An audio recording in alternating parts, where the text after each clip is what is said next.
Tonight, we will explore the weight of our choices, how the decisions we make in moments of pressure, pride, or desperation can ripple outward like stones cast into still water, creating circles that touch shores we never imagined. There is nothing you need to do tonight, nothing to fix, no one you need to become.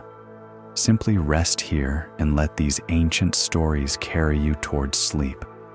If this path of gentle wisdom calls to you, I invite you to subscribe and join our growing community of seekers who find peace in these timeless teachings.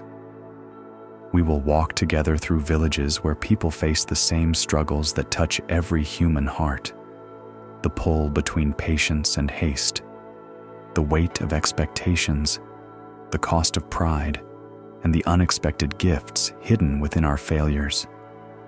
These are stories of ordinary people learning extraordinary truths, each one a doorway to deeper understanding. Let us begin this journey together. Take a gentle breath now. Feel the air moving softly through your body. Notice how your breath finds its own rhythm, requiring no effort from you. Let your shoulders release whatever they have been carrying. This moment is enough. In a region where bamboo forests stretched like green seas across rolling hills, there lived a man named Naveen whose hands knew the art of cutting bamboo as his fathers had, and his grandfathers before that.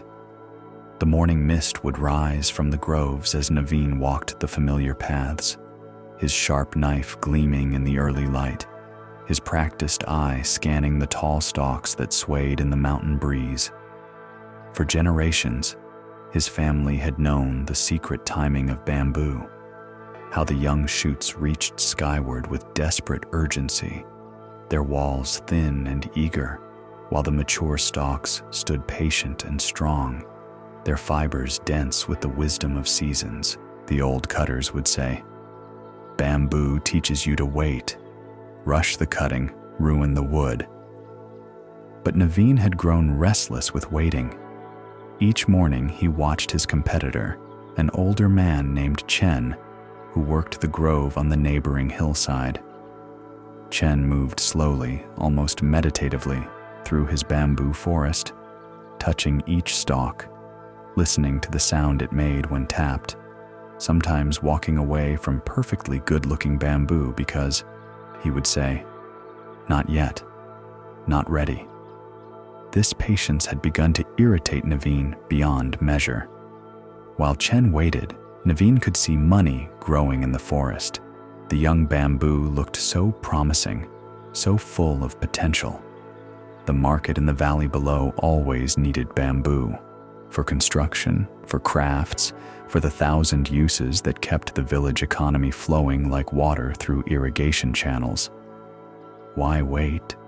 Naveen muttered to himself one morning as he examined a grove of bamboo that had been growing for 8 months. The stalks rose 15 feet into the air, their green surfaces smooth and unblemished. To his eye, they looked perfect. He had watched Chen reject similar bamboo, waiting for stalks that had grown for at least 18 months, sometimes 2 years. "Old fool," Naveen said aloud, his voice cutting through the morning stillness. A bird startled from a nearby branch, and Naveen took this as a sign. Today he would cut the young bamboo. Today he would beat Chen to market and capture the premium prices that came with being first. He began cutting with swift, confident strokes. The young bamboo fell easily under his blade, the stalks so tender they seemed to welcome the knife. Within 2 hours, he had harvested more bamboo than Chen typically cut in a week. The pile of fresh green stalks grew at his feet like a mountain of promise. As he worked, Naveen imagined the conversation he would have with his wife that evening. He would tell her how he had finally broken free from the old ways, how he had trusted his own judgment over the superstitions of the past. She would be proud of his initiative, his courage to innovate. The bamboo felt light as he loaded it onto his cart, almost too light, but Naveen attributed this to the freshness of the cut. Fresh bamboo always felt lighter than the dried, seasoned wood that Chen brought to market. This lightness would make transport easier, and the bright green color would surely attract customers who associated that vibrant hue with quality and freshness. As his cart rumbled down the mountain path toward the valley market, Naveen passed Chen's grove. The older man was sitting quietly beside a single mature stalk, his hand resting on its surface, his head tilted as if listening to something Naveen could not hear. Chen looked up as the cart passed, his eyes taking in the load of young bamboo without surprise or judgment, merely observing. "Good morning, Naveen," Chen said calmly. "Good morning," Naveen replied, unable to keep a note of triumph from his voice. "Heading to market early today?" Chen nodded slowly. "The early bird," he said, and nothing more. Naveen drove on, but something in Chen's tone, not mocking, not bitter, just quietly knowing, unsettled him. He shook off the feeling and focused on the road ahead. Today would prove that innovation beat tradition, that courage beat caution. The market square buzzed with its usual morning energy as merchants set up their stalls and early customers moved between the displays of vegetables, cloth, pottery, and tools. Naveen positioned his cart in the prime location near the entrance, where anyone needing bamboo would see his impressive pile of fresh green stalks. The first customer approached within minutes, a builder named Ram who had been constructing a new house on the edge of town. Ram examined the bamboo with experienced hands, running his fingers along the smooth surfaces, testing the weight of individual pieces. "Beautiful color," Ram said appreciatively. "Very fresh. What's your price?" Naveen quoted a premium rate, confident in his product's appeal. Ram nodded and selected 20 pieces, paying without haggling. Naveen felt vindicated. See?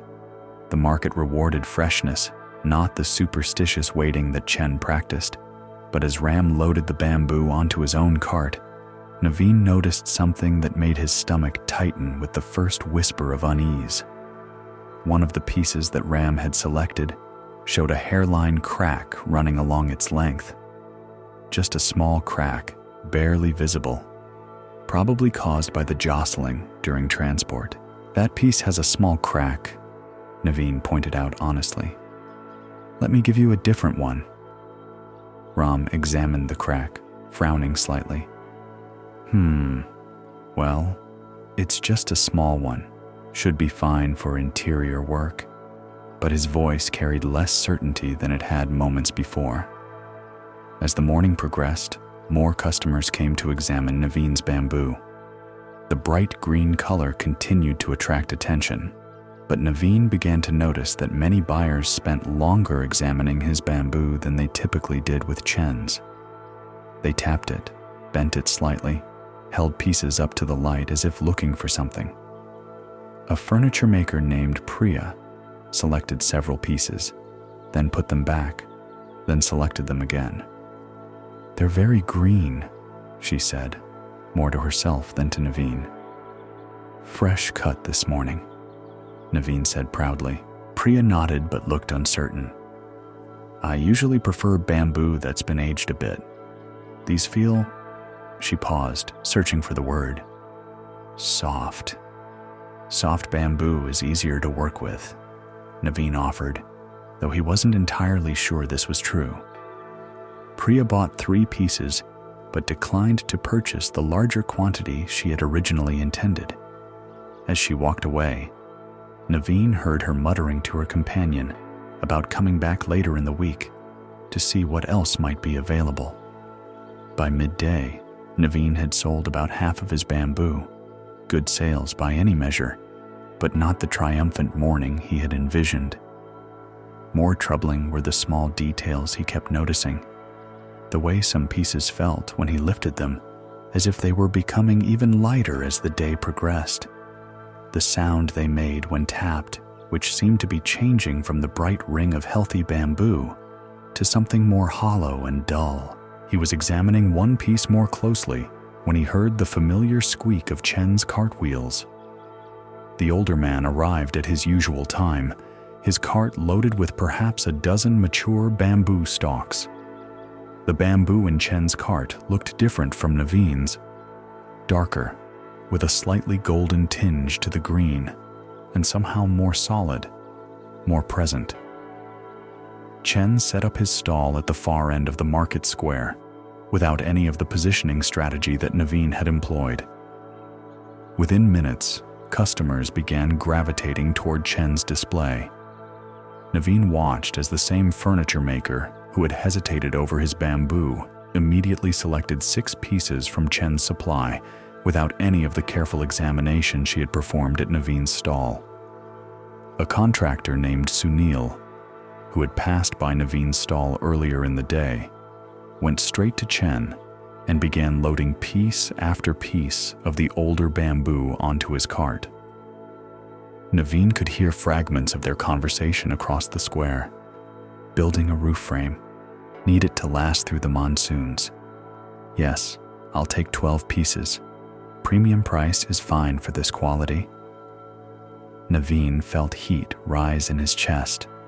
Not the heat of anger, but the uncomfortable warmth of dawning realization. He forced himself to return attention to his own customers, but throughout the afternoon, he found his eyes drawn to Chen's stall, watching the steady stream of buyers who seemed to know exactly what they wanted and were willing to pay Chen's higher prices without negotiation. As the afternoon sun climbed higher, Naveen noticed something that made his heart sink. Several pieces of his bamboo were developing visible cracks as they dried in the sun. The hairline crack in the piece he had sold to Ram that morning was no longer hairline. It had widened into a definite split that ran nearly a quarter of the length of the stalk. He quickly rearranged his display to hide the most obviously damaged pieces, but new cracks seemed to appear faster than he could conceal them. The beautiful green color that had attracted so many morning customers was fading to a sickly yellow-brown, and some pieces were beginning to show signs of splitting along their entire length. By late afternoon, Naveen had to face the reality that perhaps a third of his remaining bamboo was clearly defective. Pieces that had looked perfect at dawn were now obviously unsuitable for any serious construction or craftsmanship. The sound they made when tapped had changed from a healthy ring to a hollow rattle, and several pieces actually felt lighter than they had in the morning, as if they were drying out from the inside. A young apprentice carpenter named Kiran approached Naveen's stall near closing time, looking for affordable bamboo for a practice project. Even this inexperienced buyer could immediately identify the problems. "This bamboo is cracking," Kiran observed, pointing to several pieces. "Just surface drying," Naveen said, though he no longer believed this himself. "It happens with very fresh bamboo. Once you get it into a shaded workspace."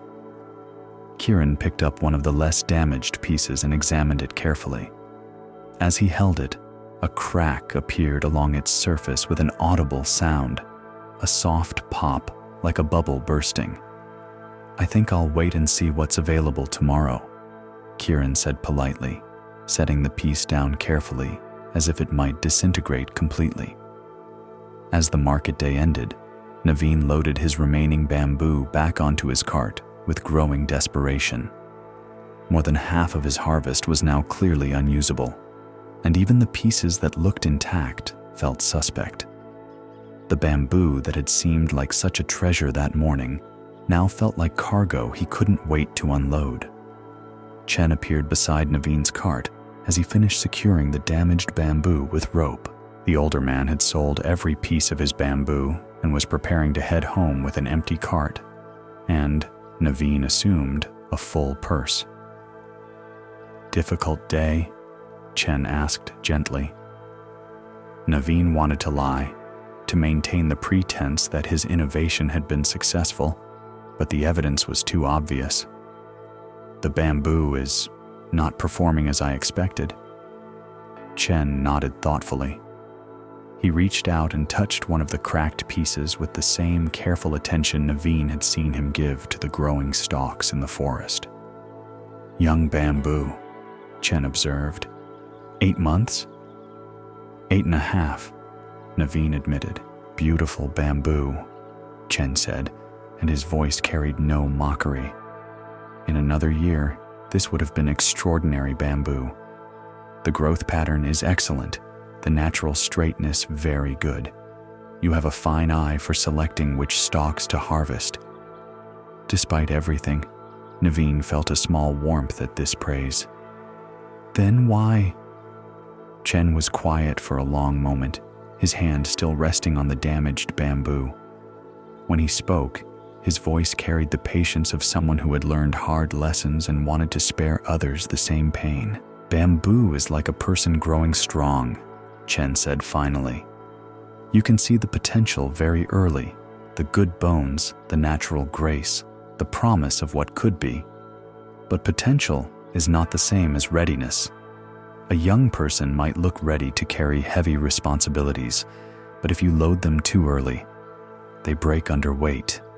They could easily carry a few years later." Naveen felt something tight in his chest begin to loosen, not with relief, but with the recognition of truth. "I thought I was being smart, efficient." "You were being human," Chen replied. "We all want to harvest the promise before waiting for the fulfillment. But bamboo teaches us about timing that cannot be rushed. The young bamboo grows fast and looks strong, but its fibers are still organizing themselves, still learning how to hold together under stress. The mature bamboo has gone through seasons, wet and dry, hot and cold, wind and stillness. Each season teaches the fibers how to be stronger." As if to emphasize Chen's point, another soft pop came from Naveen's cart as another piece developed a visible crack. "What happens now?" Naveen asked, looking at his ruined harvest. "Now you have learned something that cannot be taught in words," Chen said. "Next year, when you stand in the forest looking at beautiful young bamboo, you will remember this day. You will remember how potential is not the same as readiness, and how rushing nature's timing destroys nature's gift instead of claiming it." The two men stood in comfortable silence as the market square emptied around them. Vendors packed their remaining goods, customers hurried home with their purchases, and the familiar sounds of day's end, closing stalls, sweeping brooms, cartwheels on stone, created a gentle rhythm of completion. "Will you show me?" Naveen asked suddenly. "How to tell when bamboo is truly ready?" Chen smiled, the first real smile Naveen had seen from the older man. "Tomorrow morning," he said. "Come to my grove at sunrise, but bring patience with you. This is not a lesson that can be learned quickly." Let us pause here and take a gentle breath. Feel the air moving through your body, requiring no effort from you. Allow your shoulders to soften, your jaw to release. There is nothing you need to do but rest here with these teachings. This story shows us how impatience for results often destroys the very thing we seek to gain. Naveen discovered that rushing bamboo's natural timing created worthless wood instead of valuable harvest. The Buddha taught that all things ripen in their own season, and trying to force the timing breaks what could have been strong. When we honor natural rhythms instead of demanding immediate returns, we receive gifts that are worth the waiting. In our own lives, we often stand in forests of potential, wanting to harvest promises before they become fulfillment. But wisdom lies in learning to recognize the difference between what looks ready and what is truly prepared to bear weight. There is another teaching about the weight we ask others to carry, and the price of demanding more than what has been freely given. let us explore a story of how endless expectations can consume everything they touch. In a village where the river curved like a silver bracelet around fields of wheat and millet, there lived a family whose love had become entangled with fear and whose generosity had been twisted into desperation. The father, Mohan, was a farmer whose hands were gentle with seedlings, but whose heart carried the weight of worry that comes when a man's daughter reaches the age for marriage in a world that measures worth in gold. His daughter, Kavya, moved through their modest home like sunlight through water, helping her mother with the cooking, tending their small vegetable garden, reading the few books that had found their way to their village. She had learned to write not just her name, but full sentences, and sometimes she would compose little poems about the birds that nested in their mango tree, or the way morning mist rose from the river. But Kavya's education and gentle nature, which should have been celebrated as gifts, had instead become sources of anxiety for her parents. The families in their village had begun to whisper that an educated girl would need a more educated husband, and educated husbands, they said, came with educated demands. When the matchmaker arrived with news of a suitable family in the neighboring district, Mohan felt both relief and a creeping dread that started in his stomach and spread outward like spilled oil. The young man was a teacher, the matchmaker explained, from a family of some standing. He had completed his studies in the regional town and earned a position of respect. A good match, the matchmaker said, accepting the tea that Kavya's mother offered. Very suitable. The boy is educated, employed, from a proper family. And their expectations? Mohan asked, though part of him didn't want to hear the answer. The matchmaker's expression grew carefully neutral. Standard, she said. Reasonable for a family of their position. But when the list arrived 2 days later, written in careful script on good paper, Mohan understood that standard and reasonable meant something different to the groom's family than they did to a farmer whose wealth lived in soil and seasons, not in gold and silver. The demands filled an entire page. Jewelry for the bride, clothing for the groom's family, furnishings for the new household, money for the wedding expenses, and additional gifts to be presented at various points during the ceremony. At the bottom of the page, in smaller script, was a note that the family expected appropriate recognition of their status and the education they were bringing to the alliance. Mohan sat with the letter in his hands as the afternoon light faded, reading and rereading the items as if hoping the words might rearrange themselves into something manageable. His wife, Nalini, peered over his shoulder, her breath catching when she saw the full extent of what was being asked. "We don't have this much," she whispered. "We can get it," Mohan said, though his voice carried more determination than certainty. That evening, Kavya found her parents in quiet, intense discussion at the kitchen table, surrounded by papers and calculations. They looked up when she entered, their faces wearing expressions she had never seen before, a mixture of fierce protectiveness and barely controlled panic. "What's wrong?" she asked, settling beside them. Her parents exchanged glances, communicating in the wordless language of couples who had shared decades of joys and struggles. Finally, her mother spoke. "It's about the marriage arrangement, Beta. The expenses are significant." Kavya looked at the papers scattered across the table, lists, calculations, estimates. Even her untrained eye could see that the numbers didn't balance, that the demands far exceeded anything their family could provide from their current resources. "Then we tell them it's too much," Kavya said simply, her father's face tightened. "It doesn't work that way, Beta. If we refuse, they'll assume we don't value the match.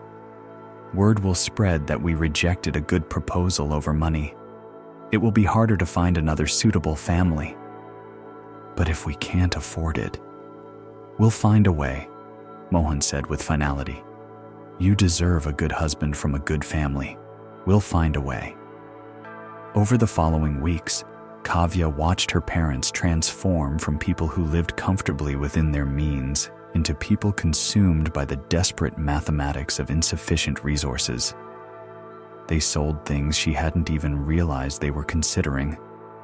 The silver anklets that had belonged to her grandmother, the brass vessels that had been her mother's pride, the small plot of land near the river that had been set aside for emergencies. But even these sales barely made a dent in what was required. Mohan began visiting the moneylender in the next village, returning home each time with a heavier expression and a lighter step, as if part of him had been left behind as collateral for the loans he was securing. The interest is manageable, he told Nalini after one such visit. After the harvest, we'll be able to pay it down. But Kavya, listening from the next room, heard the uncertainty in his voice. She had learned enough about money from helping with the household accounts to understand that manageable interest becomes unmanageable very quickly when the principal is large and the income is uncertain. As the wedding date approached, their home began to feel empty. Rooms that had once been filled with the accumulation of a lifetime, furniture that had been wedding gifts, tools that had been passed down through generations, decorations that had marked festivals and celebrations, now echoed with absence. Even the walls seemed bare, stripped of the small luxuries that had made their house feel like home. The night before she was to leave for the wedding, Kavya sat with her mother in what had been the sitting room and was now just a room with a single chair and a small table.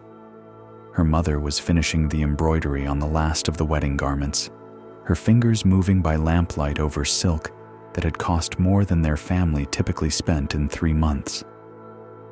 "Mama," Kavya said quietly, "this is too much. We've given too much." Her mother's hands stilled on the fabric. For a long moment, they sat in silence, listening to the night sounds of the village, dogs barking in the distance, a cart passing on the road, the rustle of wind through the trees that surrounded their empty house. "Your father wants you to have every chance for happiness," her mother said finally. "He believes that starting your marriage properly, with respect from your husband's family, will protect you in ways we cannot. But what about protecting you? What about protecting him?" Her mother resumed her embroidery, but Kavya could see tears making the stitches difficult.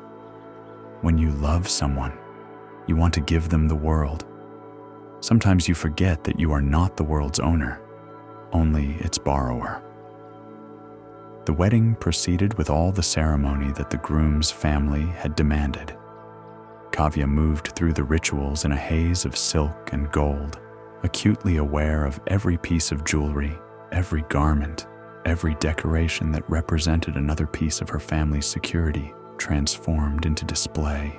The groom's family accepted the gifts with gracious speeches about tradition and respect, but Kavya noticed how they examined each item, how they whispered among themselves about quality and appropriateness. Her new husband, Vikram, seemed kind enough during the brief conversations they were able to have between ceremonies. He had gentle eyes and spoke to her with courtesy, asking about her interests and complimenting her intelligence. When she mentioned her poems, he expressed genuine interest in reading them someday. But Kavya also noticed how he deferred to his mother in all things, how his attention seemed divided between pleasing his bride and satisfying his family's expectations. When his mother suggested that Kavya's jewelry was lovely, but perhaps not quite as fine as what the daughter-in-law of their family typically wore, Vikram nodded thoughtfully, rather than defending the gifts his new wife's family had impoverished themselves to provide. The first months of marriage passed peacefully enough. Kavya learned the routines of her new household, found her place among her husband's sisters and sisters-in-law, and began to hope that the enormous sacrifice her family had made would indeed prove worthwhile. Vikram was attentive and respectful, and his family treated her with the courtesy due to a daughter-in-law who had arrived with appropriate dowry gifts. But 6 months after the wedding, during the festival season, Kavya's mother-in-law began making casual comments about additional traditions that the family typically observed. Perhaps some new gold jewelry to mark Kavya's first Diwali as part of their family, or new silk saris that would be more suitable for the important religious ceremonies they would attend. "These are customs in our family," her mother-in-law explained when Kavya looked uncertain. "Ways of showing that a daughter-in-law has been truly welcomed, that she values her place with us." When Kavya wrote to her parents about these expectations, her father's response came quickly, but his handwriting looked shaky, as if written by someone whose hands were not steady. "We will send what we can," he wrote. "Your happiness is worth everything to us." But what they sent was clearly not enough. The gold jewelry was thin, the saris were beautiful, but not silk, and the quantity fell short of what the family had apparently hoped to receive. Kavya's mother-in-law accepted the gifts with a smile that didn't reach her eyes. "Of course, every family has different capacities," she said, the pause before the last word making clear her meaning. Over the following year, the requests came more frequently and with less pretense of being related to specific traditions. Money was needed for a cousin's wedding, for repairs to the family temple, for investment in a business opportunity that required contributions from all family members. Each request came with explanations about family unity and shared responsibility, and each was accompanied by subtle but unmistakable pressure. Kavya began to understand that her dowry had not been the end of her family's financial obligations, but merely the down payment on a debt that had no defined limit. Every gift led to expectations of larger gifts. Every contribution established precedent for greater contributions. She watched her husband navigate these demands with the skill of someone who had learned early that family harmony required never questioning the reasonableness of family expectations. When Kavya tried to discuss her concerns with him, he listened sympathetically, but always concluded that maintaining peace was worth the financial strain. "My mother has experience in these matters," he would say. "She understands what's appropriate for our family's position." Meanwhile, letters from home carried increasingly worrying news. Her father's health was declining under the stress of the debt payments. The moneylender had raised the interest rates, claiming that the original terms had been temporary. They had sold the remainder of their land except for the small plot where their house stood, and even that was being considered as collateral for additional loans. The crisis came during Kavya's second year of marriage, when her mother-in-law announced that the family had decided to build an addition to their house, and that all married children were expected to contribute according to their means, or rather, according to their family's means. The amount requested was larger than her father's annual income. When Kavya saw the figure written in her mother-in-law's careful script, she felt something cold settle in her chest. Not just fear, but recognition that she was looking at a system designed to have no end, no point of satisfaction, no moment when enough would be enough. That evening, she sat down to write what she knew would be a difficult letter to her parents. But as she held the pen over the paper, she found herself unable to form the words that would ask them to sacrifice even more. Instead, she found herself writing different words that came from some place of clarity she hadn't known she possessed. She wrote about love that had become extraction, about generosity that had been transformed into obligation, about respect that could only be purchased with bankruptcy. She wrote about the difference between honoring family and being consumed by family, between supporting loved ones and enabling endless demands. When she finished the letter, she set it aside and wrote another, this one to her mother-in-law, explaining that her family had given everything they could possibly give, that asking for more was asking for what didn't exist to be given. The response was swift and harsh. Within days, Kavya found herself called to a family meeting where her mother-in-law, surrounded by other female relatives, explained that a daughter-in-law who refused to support her husband's family was a daughter-in-law who had failed to understand her duties. "If your family cannot meet reasonable expectations," her mother-in-law said, her voice carrying the chill of winter wind, "perhaps this marriage was arranged in error. Perhaps you would be happier returning to a household that matches your limitations." The threat was clear: contribute what was demanded or face the shame of being sent back to her parents' house, a fate that would make her unmarriageable and would compound her family's disgrace with the additional burden of supporting a failed daughter-in-law. But as Kavya sat listening to this ultimatum, something unexpected happened. Instead of the crushing fear she had anticipated, she felt a strange lightness, as if a weight she hadn't realized she was carrying had suddenly been lifted from her shoulders. Let us rest here for a moment. Notice your breath flowing gently through your body. Feel yourself supported by whatever you are resting upon. There is nothing you need to solve, nothing you need to figure out. Simply be here, letting these teachings settle like seeds in fertile ground. She realized that what felt like the end of her world might actually be the beginning of her freedom. "I understand," Kavya said quietly, her voice steady in a way that surprised even her.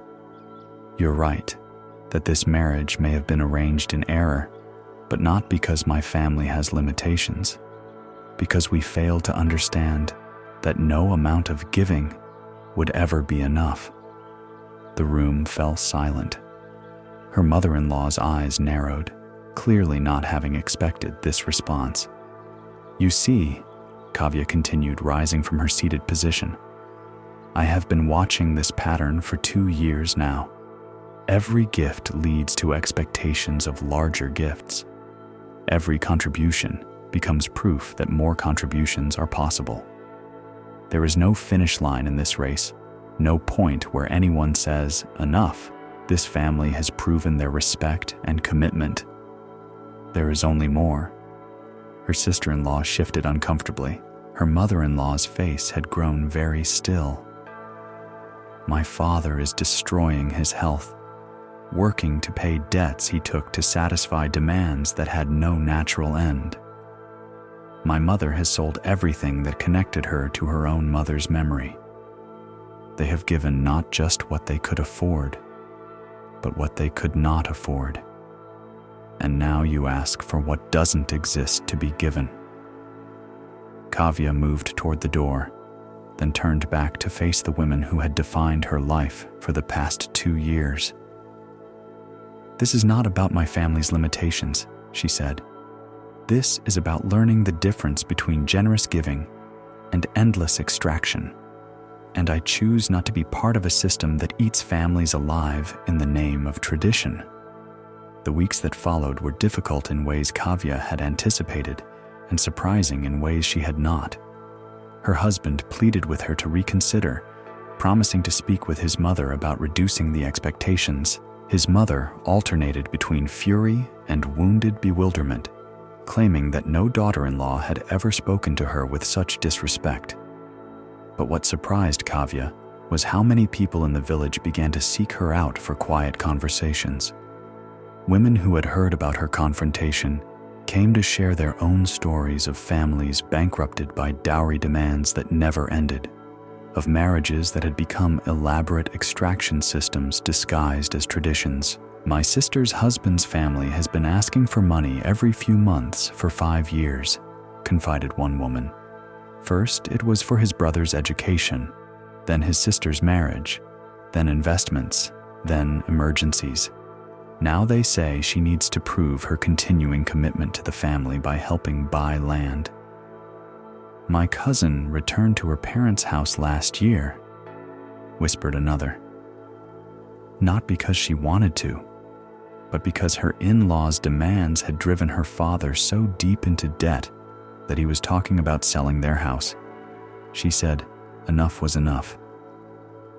These conversations taught Kavya that she was not alone in recognizing the difference between reasonable family obligations and systems designed to have no limits.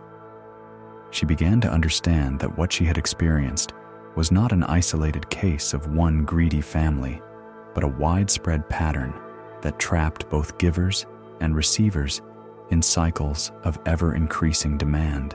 3 months after her confrontation with her mother-in-law, a letter arrived from her father.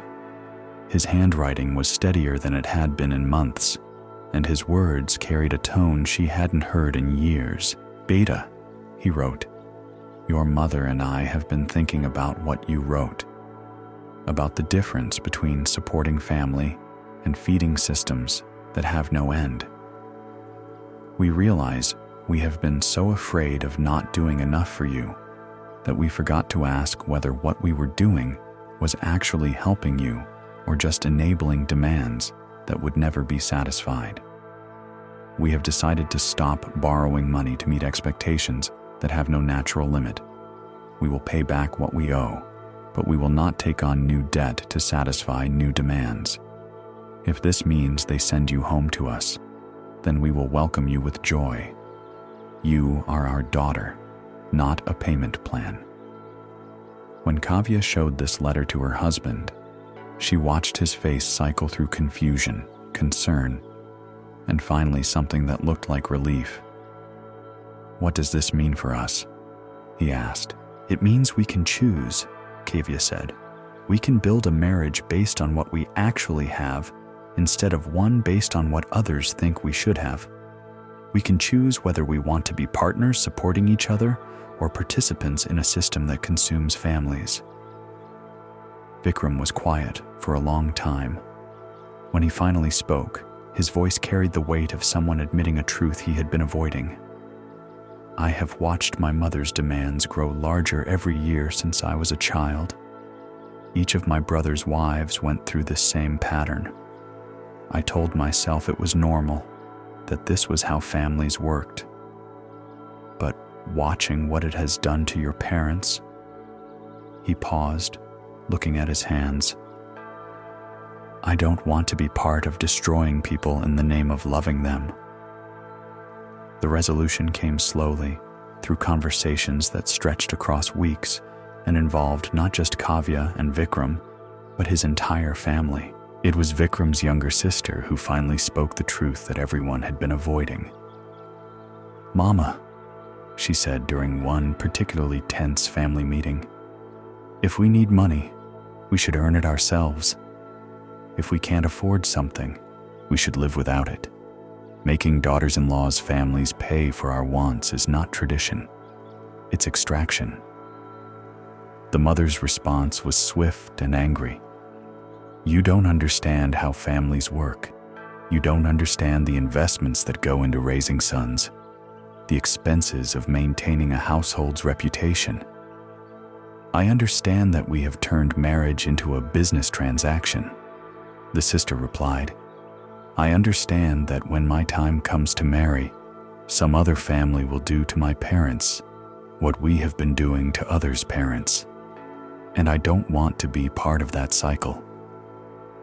This story shows us how endless demands can consume both the giver and the receiver. Kavya discovered that love without limits on taking becomes extraction that destroys what it claims to cherish. The Buddha taught that attachment without wisdom creates suffering for all involved, both those who cannot stop giving and those who cannot stop demanding.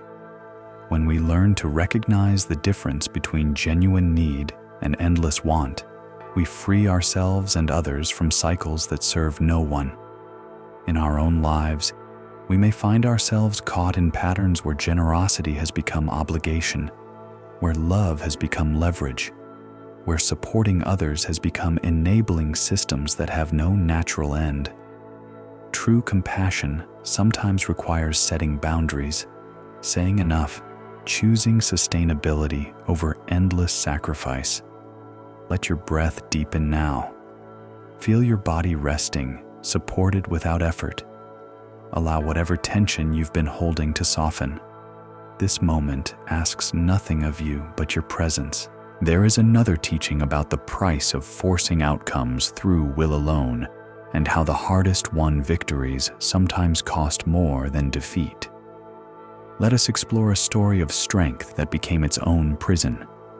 In the mountains where morning mist clung to terraced fields like silk scarves draped across green steppes, there lived a woman named Priya, whose determination had become legendary in 3 villages. She had earned her reputation through feats that seemed impossible to those who knew the harsh realities of mountain farming. Single-handedly clearing a field of rocks that had taken 2 men a full season to accumulate, carrying water up slopes so steep that younger people used ropes and pulleys, working from dawn to dusk through monsoon seasons when others sheltered indoors. Priya's farm occupied a piece of land that everyone agreed was too difficult to work profitably. The soil was thin, the slope was challenging, and the water source required a daily climb that left even strong people breathless. Her late husband had inherited the land from his father, who had tried for decades to make it productive before finally declaring it suitable only for goats and giving up serious cultivation. But Priya had never learned to give up.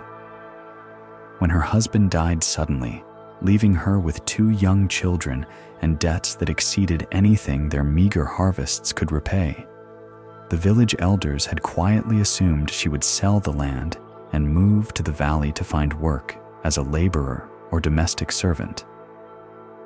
The land is too hard for a woman alone, they had told her, meaning to be kind.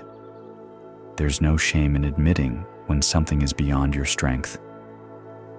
Instead of accepting this advice, Priya had set her jaw in the expression her children learned to recognize as a signal that their mother was about to attempt something that others considered impossible. She began by working longer hours than her husband ever had, rising before dawn to climb to the water source, and returning after sunset with buckets that strained her shoulders and back. She learned to repair stone terraces that had crumbled, hauling rocks that required all her strength to move. She experimented with crop rotations and planting techniques, refusing to accept that her land was inherently less productive than the gentler fields in the valley. For the first year, her neighbors watched with a mixture of admiration and concern as Priya pushed herself to limits that seemed unsustainable. She grew thinner, her hands became permanently rough from handling stone and tool, and the lines around her eyes deepened from squinting into sun and strain. But the harvest that year was better than anyone had expected from that difficult plot. Not abundant, but sufficient to feed her family and make payments on their debts. The village began to whisper that perhaps Priya's determination was not just stubbornness, but wisdom they had failed to recognize. Encouraged by this success, Priya doubled her efforts in the second year.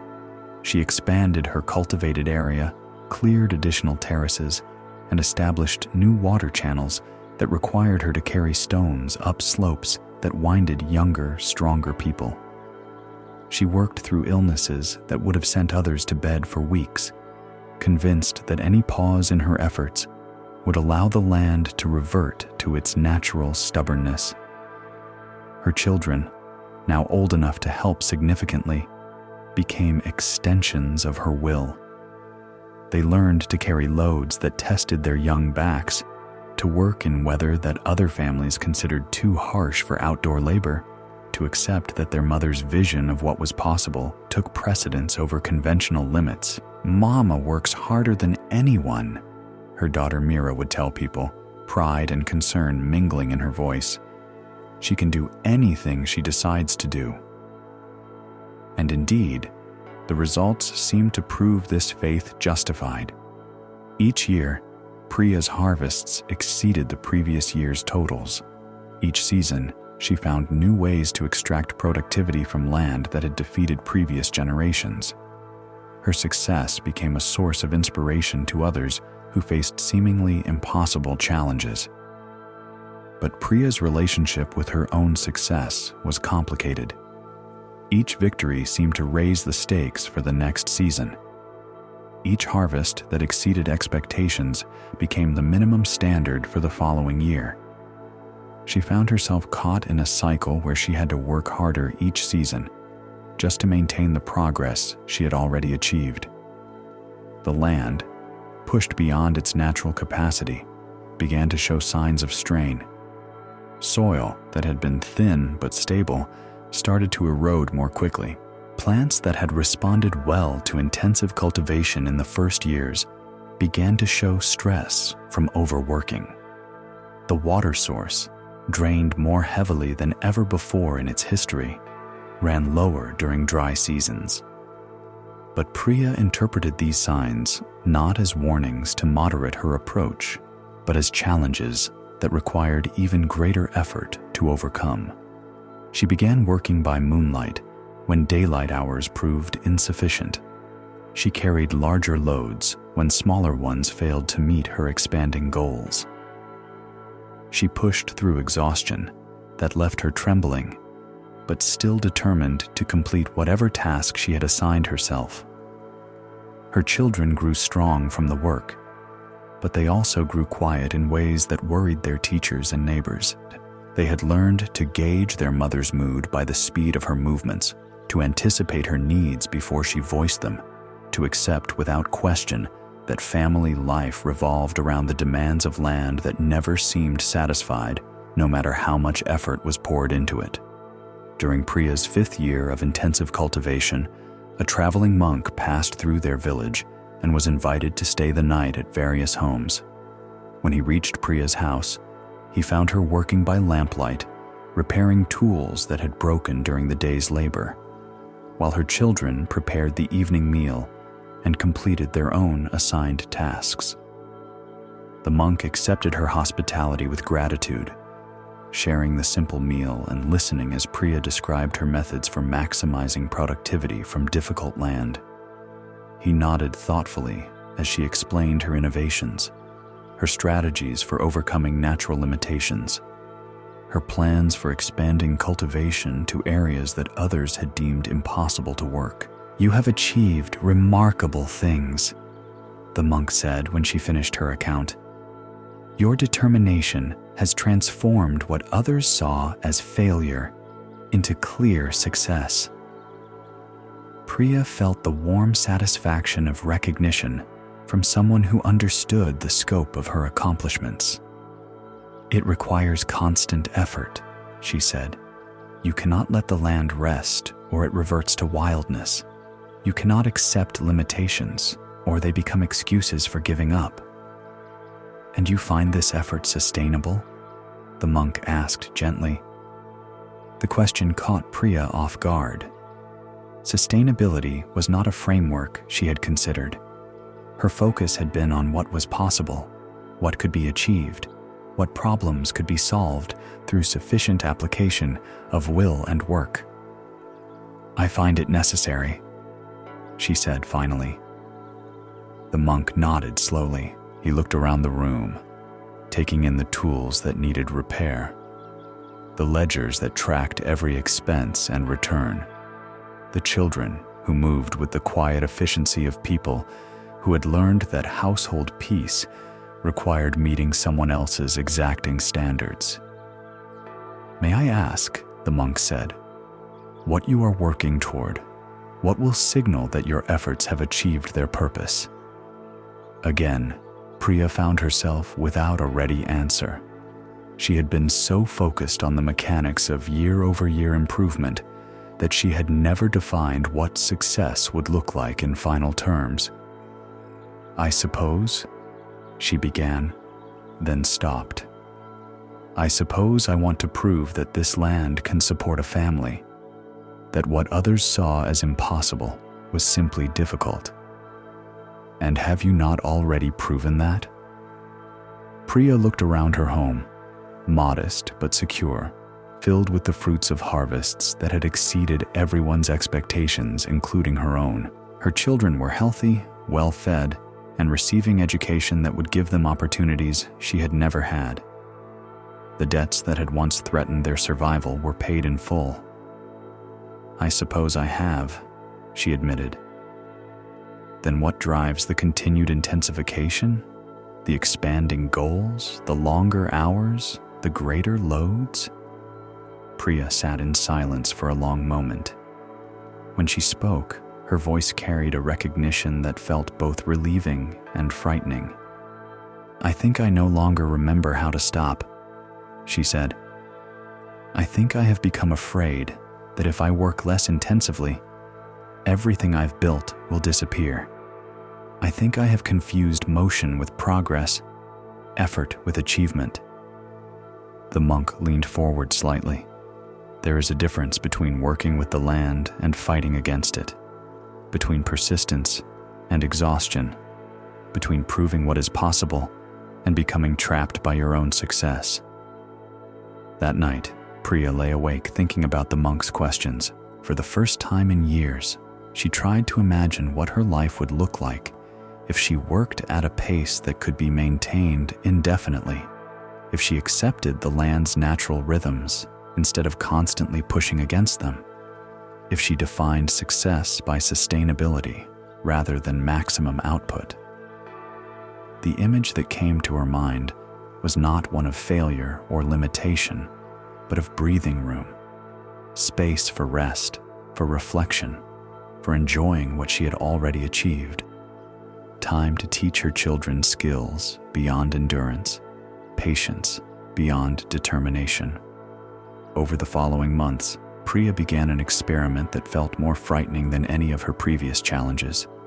She began working less, not lazily, not carelessly, but with attention to natural cycles rather than arbitrary goals.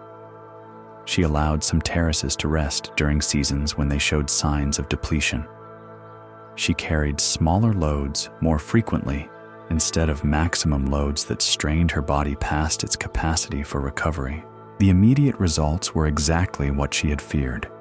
Her harvests decreased from their peak levels, but they stabilized at amounts that were still well above what the land had produced before her intensive cultivation began, and they required effort that left her with energy for other aspects of life she had forgotten she valued. Her relationship with her children shifted as she became less focused on their productivity and more interested in their experiences. Her body began to recover from years of strain that she had learned to ignore.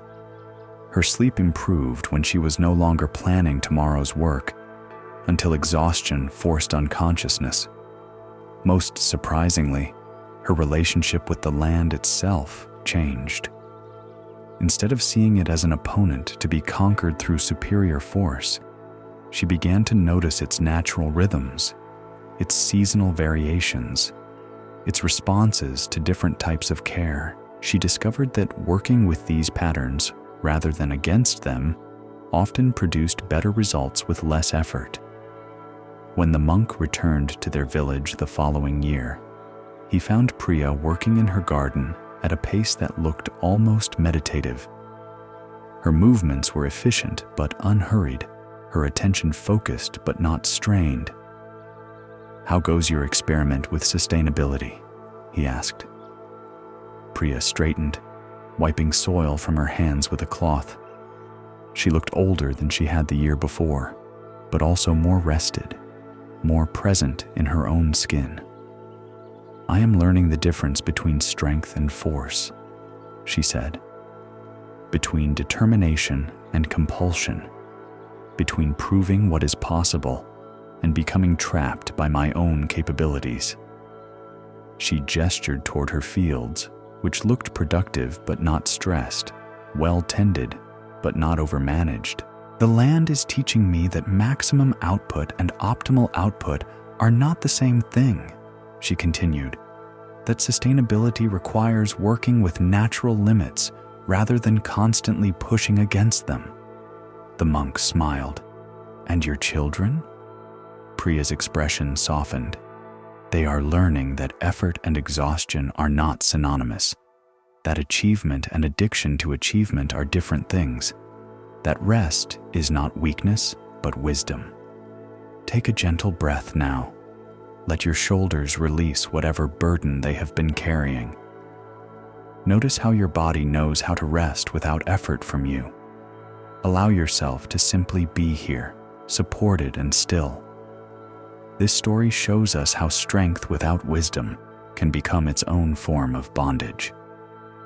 Priya discovered that the ability to push beyond normal limits can trap us in cycles of ever-increasing demands on ourselves. The Buddha taught that even positive qualities like determination and persistence become sources of suffering when they lack the balance of wisdom and compassion, including compassion for ourselves. When we learn to work with natural rhythms, rather than constantly fighting against them, we find that sustainable effort often produces better results than maximum effort. In our own lives, we may recognize the pattern of strength that has become compulsion, of capabilities that have transformed into obligations. Sometimes the greatest courage lies not in pushing harder, but in learning when enough effort is enough, when rest serves our goals better than relentless activity. Let your breath flow naturally now, requiring nothing from you. Feel the gentle rhythm of air moving through your body, sustaining you without your conscious control. This is how life can be, supported by rhythms that don't require force to maintain. There is another teaching about how our attempts to control outcomes can blind us to the gifts that are already present. Let us explore a story of a craftsman who forgot that perfection and completion are not always the same thing. In a town where the sound of hammers on metal rang from dawn to dusk, like a heartbeat keeping time for the entire community, there lived a blacksmith named Arjun, whose skill with iron and fire had earned him commissions from villages 3 days' journey away. His workshop stood at the crossroads where the mountain path met the river road, and travelers would often pause to watch him work, mesmerized by the way he could coax reluctant metal into forms of beauty and utility.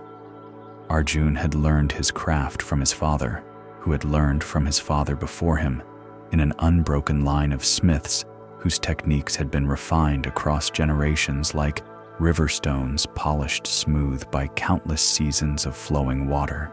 But where his ancestors had been content to make tools and implements that served their purpose well, Arjun had developed an obsession with achieving something beyond mere function. He sought to create pieces that would be remembered long after the hands that made them had returned to dust. This ambition had led him to spend months on projects that other smiths would complete in weeks, refining details that only he could perceive, adjusting curves and proportions in pursuit of standards that existed nowhere except in his own increasingly demanding imagination. His latest project had consumed the better part of a year. A wealthy merchant from the capital had commissioned a set of decorative gates for his new mansion, specifying only that they should be worthy of the finest home in the region and offering payment that would support Arjun's family comfortably for 2 years. But what had begun as a straightforward commission had evolved into something approaching obsession. The basic structure of the gates had been completed months earlier. Solid, beautiful, perfectly functional pieces that would have satisfied any reasonable client. But Arjun had become fixated on adding layers of detail that pushed his skills to their limits and beyond. He had redesigned the central medallions 4 times, each iteration more intricate than the last. He had added decorative elements that required techniques he had to invent, then spent weeks perfecting these innovations. He had reworked the hinges 3 times to achieve a balance and swing that felt effortless despite the gate's substantial weight. His wife, Kamala, watched this process with growing concern. She understood her husband's pride in his work, but she also saw how the pursuit of perfection had begun to consume not just his time, but his peace of mind. He would lie awake at night, visualizing improvements, wake at dawn with new ideas that required undoing work he had completed the day before. The merchant sent another message. Kamala told him one evening as he worked by lamplight, adjusting the curve of a decorative vine for what she knew was at least the 10th time. He's asking when the gates will be ready for installation.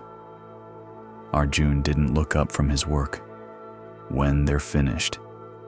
But Arjun, they look finished to me. They've looked finished for months. You don't understand, he said, his voice carrying the edge that had become common whenever anyone suggested his work was complete. These aren't just gates. They have to be perfect. They have to be something that will outlast us all. Something that people will look at and remember that true craftsmanship still exists. Kamala sat down on the wooden stool near his workbench, watching her husband's hands move over metal with the same reverent attention she had once seen him give to their newborn children. But what if perfect isn't possible? She asked gently. What if you're chasing something that exists only in your mind? Arjun's hammer paused mid-stroke. He set it down and looked at his wife with an expression that mixed exhaustion with something approaching desperation. If perfect isn't possible, then what am I doing? He asked. If I'm just making ordinary gates, then I'm wasting the skills my father spent decades teaching me. I'm betraying the tradition that was passed down to me. Or, Kamala said quietly, you're forgetting that your father made ordinary gates that served people well, and he found pride and purpose in that service. That night, Arjun found himself unable to work or sleep. He stood in his workshop, surrounded by the tools and materials that had been his companions for most of his adult life, looking at the gates that represented the finest work he had ever produced. By any objective measure, they were magnificent, precise in their proportions, flawless in their execution, innovative in their design. But instead of satisfaction, he felt only a gnawing sense that they were still not quite right, still not worthy of the vision he carried in his mind, still falling short of the standard that justified the months of obsessive refinement. As dawn light began to filter through the workshop windows, highlighting dust motes that danced in the air like tiny spirits, Arjun heard footsteps approaching. An old woman entered the workshop, moving slowly but with the sure gait of someone who knew her destination. She was a stranger to him, but her clothes and manner suggested she was a person of some substance, perhaps a merchant or landowner from one of the neighboring districts. Master Arjun? She inquired, her voice carrying the courtesy that age extends to skilled craftsmanship. Yes, grandmother, Arjun replied, using the respectful address that was customary for elderly visitors. How may I serve you? The old woman's eyes moved past him to the gates, and Arjun saw her expression change in the way that told him she recognized quality when she encountered it. She approached the gates slowly, her weathered hands reaching out to touch the metal with the reverence that fine work inspires in those who understand its value. These are beautiful, she said simply. Thank you, Arjun replied, though he found himself adding, but they're not quite finished yet. The old woman's eyebrows rose slightly. Not finished? May I ask what remains to be done? Arjun found himself struggling to articulate the answer. The specific elements that felt incomplete were difficult to explain to someone who hadn't been living with the project for months, hadn't developed the hypercritical eye that saw flaws invisible to ordinary observation. The detail work on the lower panels could be refined further, he said finally. The proportions of the corner elements might need adjustment. The patina isn't quite uniform across all surfaces. The old woman listened to this list with the patience of someone who had heard similar explanations before. When he finished, she was quiet for a long moment, her eyes moving over the gates with careful attention. "I wonder," she said finally, "if I might tell you a story." Arjun nodded, curious despite his preoccupation with his work. "Years ago," the old woman began, "I knew a weaver whose skill was legendary throughout our region. Her textiles were sought after by wealthy families from the capital, and she commanded prices that other weavers could only dream of achieving." She settled herself on Kamala's stool, clearly preparing to tell her story properly. This weaver received a commission to create a wedding sari for the daughter of a very prominent family. The bride's father offered to pay whatever she asked, with only one condition: the sari must be the finest ever created, a masterpiece worthy of his beloved daughter's special day. Arjun found himself drawn into the story, despite his eagerness to return to his work. The weaver began with the finest silk, dyes that had been imported from distant lands, and techniques that had been passed down through generations of master craftspeople. She worked with extraordinary care, creating patterns of complexity and beauty that surpassed anything she had produced before. The old woman paused, her fingers tracing an absent pattern in the dust on Arjun's workbench. But as the wedding date approached, the weaver found herself unable to declare the sari complete. Each section she finished revealed new possibilities for enhancement. Each pattern suggested variations that might be even more beautiful. She began undoing completed work to attempt improvements that existed only in her imagination. Arjun felt an uncomfortable recognition stirring in his chest. The wedding date arrived, then passed. The bride's family sent messages of inquiry, then concern, then barely contained panic. Still, the weaver continued refining, adjusting, seeking the perfection that would justify the months of obsessive attention she had devoted to the project. "What happened?" Arjun asked, though part of him dreaded the answer. The bride married in a different sari, one purchased hastily from a merchant in the next town. The weaver's masterpiece, when finally declared complete months later, was indeed the finest work she had ever produced. But it had missed its purpose entirely.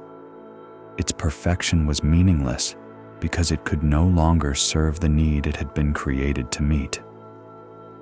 The workshop fell silent, except for the distant sounds of the town beginning its daily activities: cartwheels on stone, voices calling greetings, the rhythmic sounds of other craftsmen beginning their work. "Are you suggesting," Arjun said carefully, "that I should settle for less than my best work?" "I'm suggesting," the old woman replied, "that you might consider whether your best work is that which achieves perfect form or that which perfectly serves its purpose." She rose from the stool and approached the gates once more, her eyes taking in details that spoke to decades of experience evaluating fine craftsmanship. "These gates," she said, "are already masterpieces. They will serve their owner beautifully, protect his home securely, and display his prosperity appropriately. They will weather storms and seasons, welcome guests, and deter intruders. They will fulfill every purpose for which they were commissioned." Her hand rested on one of the decorative elements that Arjun had been considering revising. "But more importantly," she continued, "they will free you to create new works, to serve other clients, to continue growing in your craft rather than becoming trapped by one project's impossible standards." After the old woman left, Arjun stood alone with his gates and his thoughts. For the first time in months, he tried to see his work not as a reflection of his personal artistic vision, but as functional objects that would serve real purposes in the real world. The gates were strong enough to provide security, beautiful enough to enhance their owner's property, and skillfully crafted enough to honor the tradition he had inherited. They represented hundreds of hours of careful work, innovative techniques, and genuine artistic achievement. But perhaps most importantly, they were complete. Not perfect in the sense of matching some impossible ideal, but complete in the sense of being ready to fulfill their intended function. That afternoon, Arjun sent word to the merchant that his gates would be ready for installation within the week. The response came back quickly, filled with gratitude and excitement. The merchant had never doubted that the wait would be worthwhile, the message assured him, and he looked forward to displaying such fine craftsmanship at his new home. As Arjun prepared the gates for delivery, he found himself noticing details he had overlooked during his months of obsessive refinement.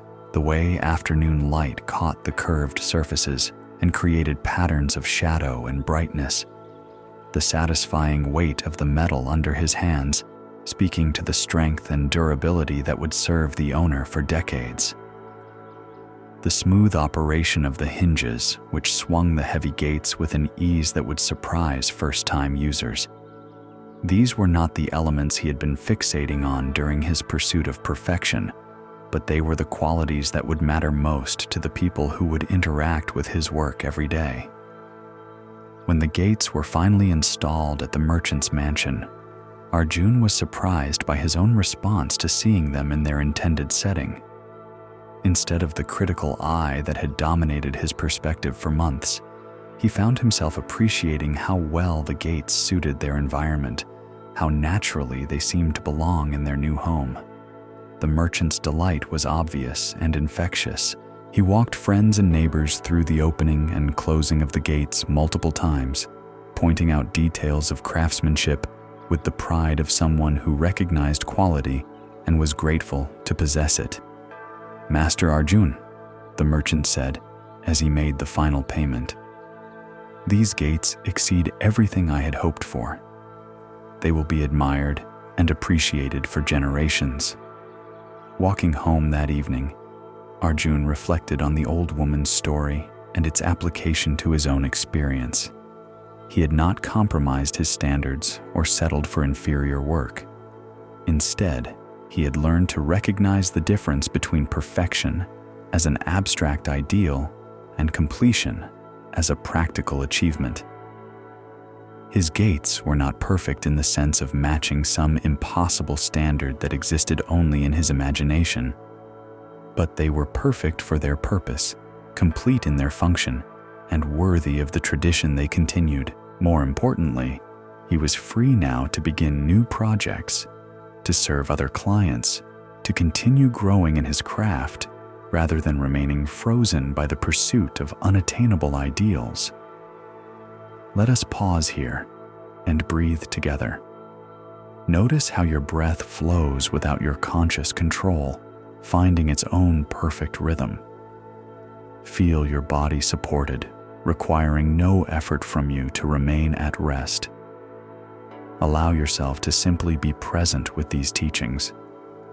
This story shows us how the pursuit of perfection can become a prison that prevents us from serving the purposes we were meant to fulfill. Arjun discovered that completion and perfection are not always the same thing, that work can be genuinely excellent while still remaining practical and purposeful. The Buddha taught that attachment to outcomes, even good outcomes, can become a source of suffering when it prevents us from seeing what is already complete and whole. When we learn to recognize when something is ready to serve its purpose, we free ourselves to continue growing rather than becoming trapped by impossible standards. In our own lives, we may recognize the pattern of pursuing ideals that exist only in our minds, standards that prevent us from appreciating and sharing what we have already achieved. Sometimes the deepest wisdom lies in recognizing when something is good enough to fulfill its purpose, complete enough to be released into the world. Rest here now. Let your breathing soften. Feel yourself held by this moment, which asks nothing more of you than your presence. There is one more teaching about how our fear of loss can transform love into possession, and how holding too tightly destroys the very thing we seek to preserve. Let us explore a story of a gardener who forgot that growth requires both nurturing and letting go. In a valley where morning mist rose from terraced gardens like incense from temple altars, there lived a woman named Sita, whose understanding of plants and soil had made her garden legendary among all who had seen it bloom. Travelers would detour from their journeys to walk her carefully tended paths. Merchants would stop their trading to rest among her flowers, and other gardeners would come seeking advice about coaxing beauty from reluctant earth. Sita's garden was not large, but every square foot had been cultivated with the attention that comes from genuine love of the work.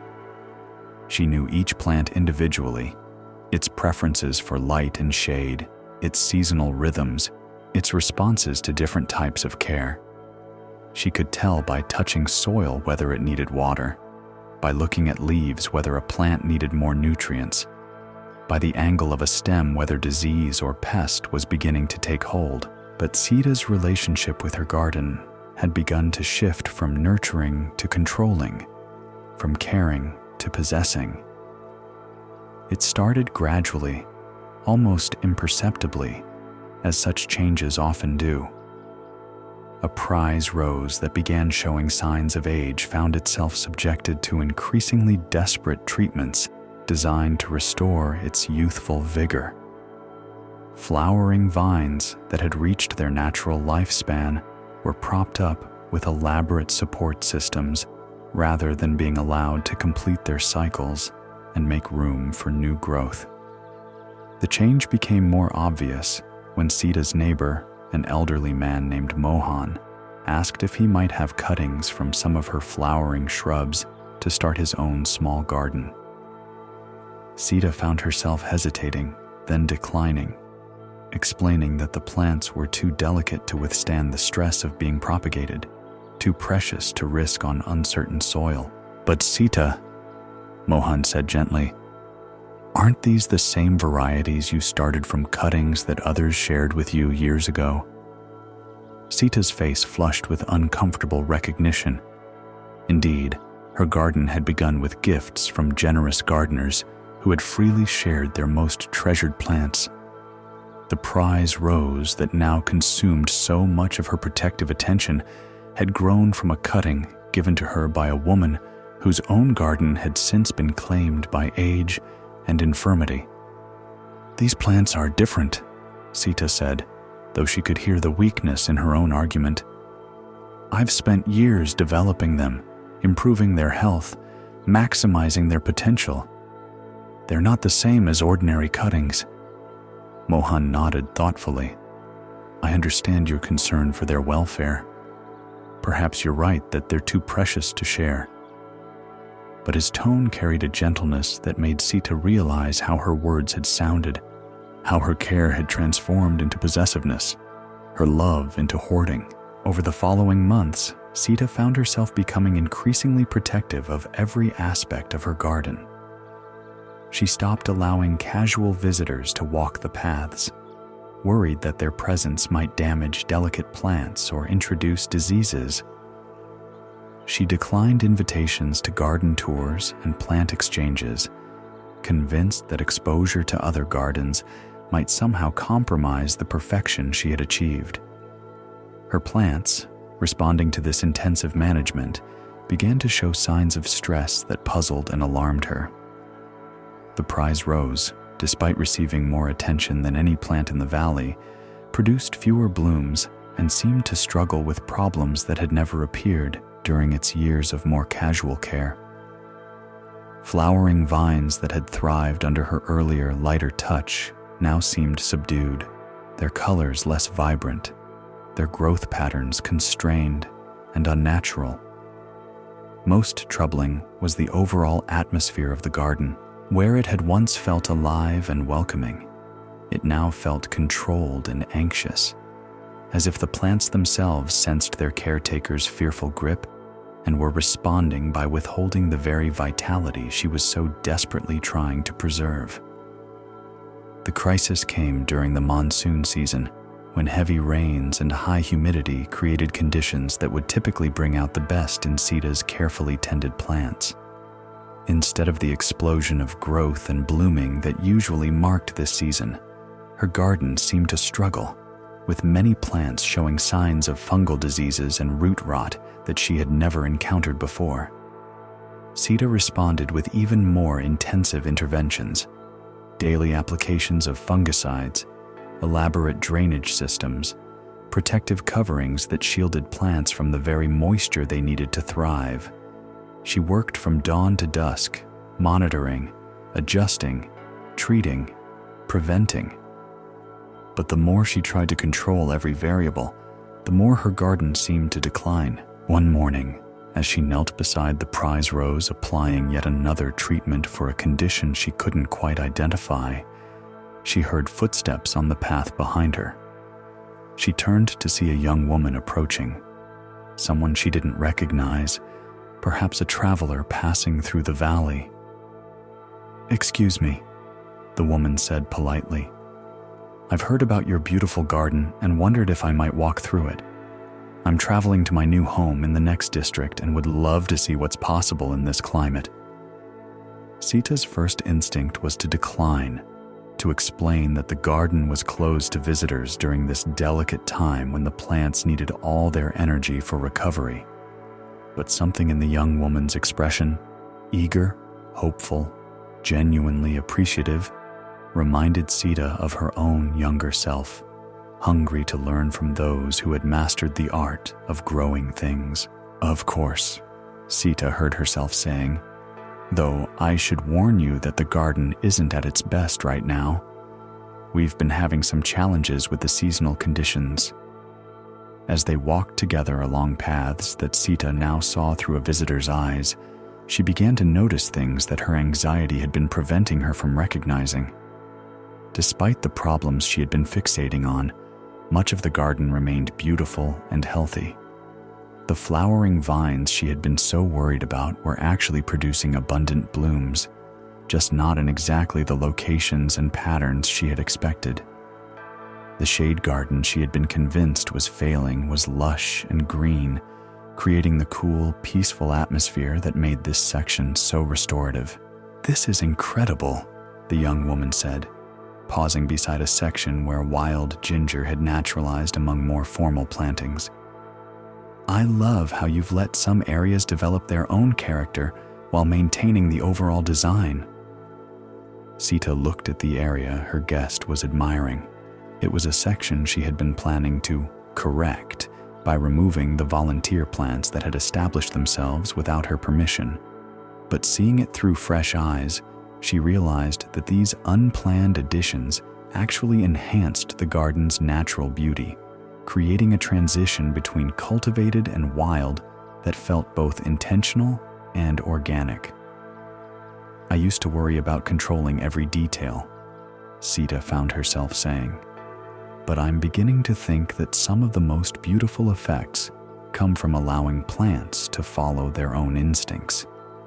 As they continued walking, the young woman asked questions that made Sita reflect on her gardening philosophy in ways she hadn't done for months. Why had she chosen certain plant combinations? How did she decide when to intervene and when to let nature take its course? What had she learned about the balance between nurturing and allowing space for natural development? In answering these questions, Sita rediscovered perspectives that her recent anxiety had caused her to forget.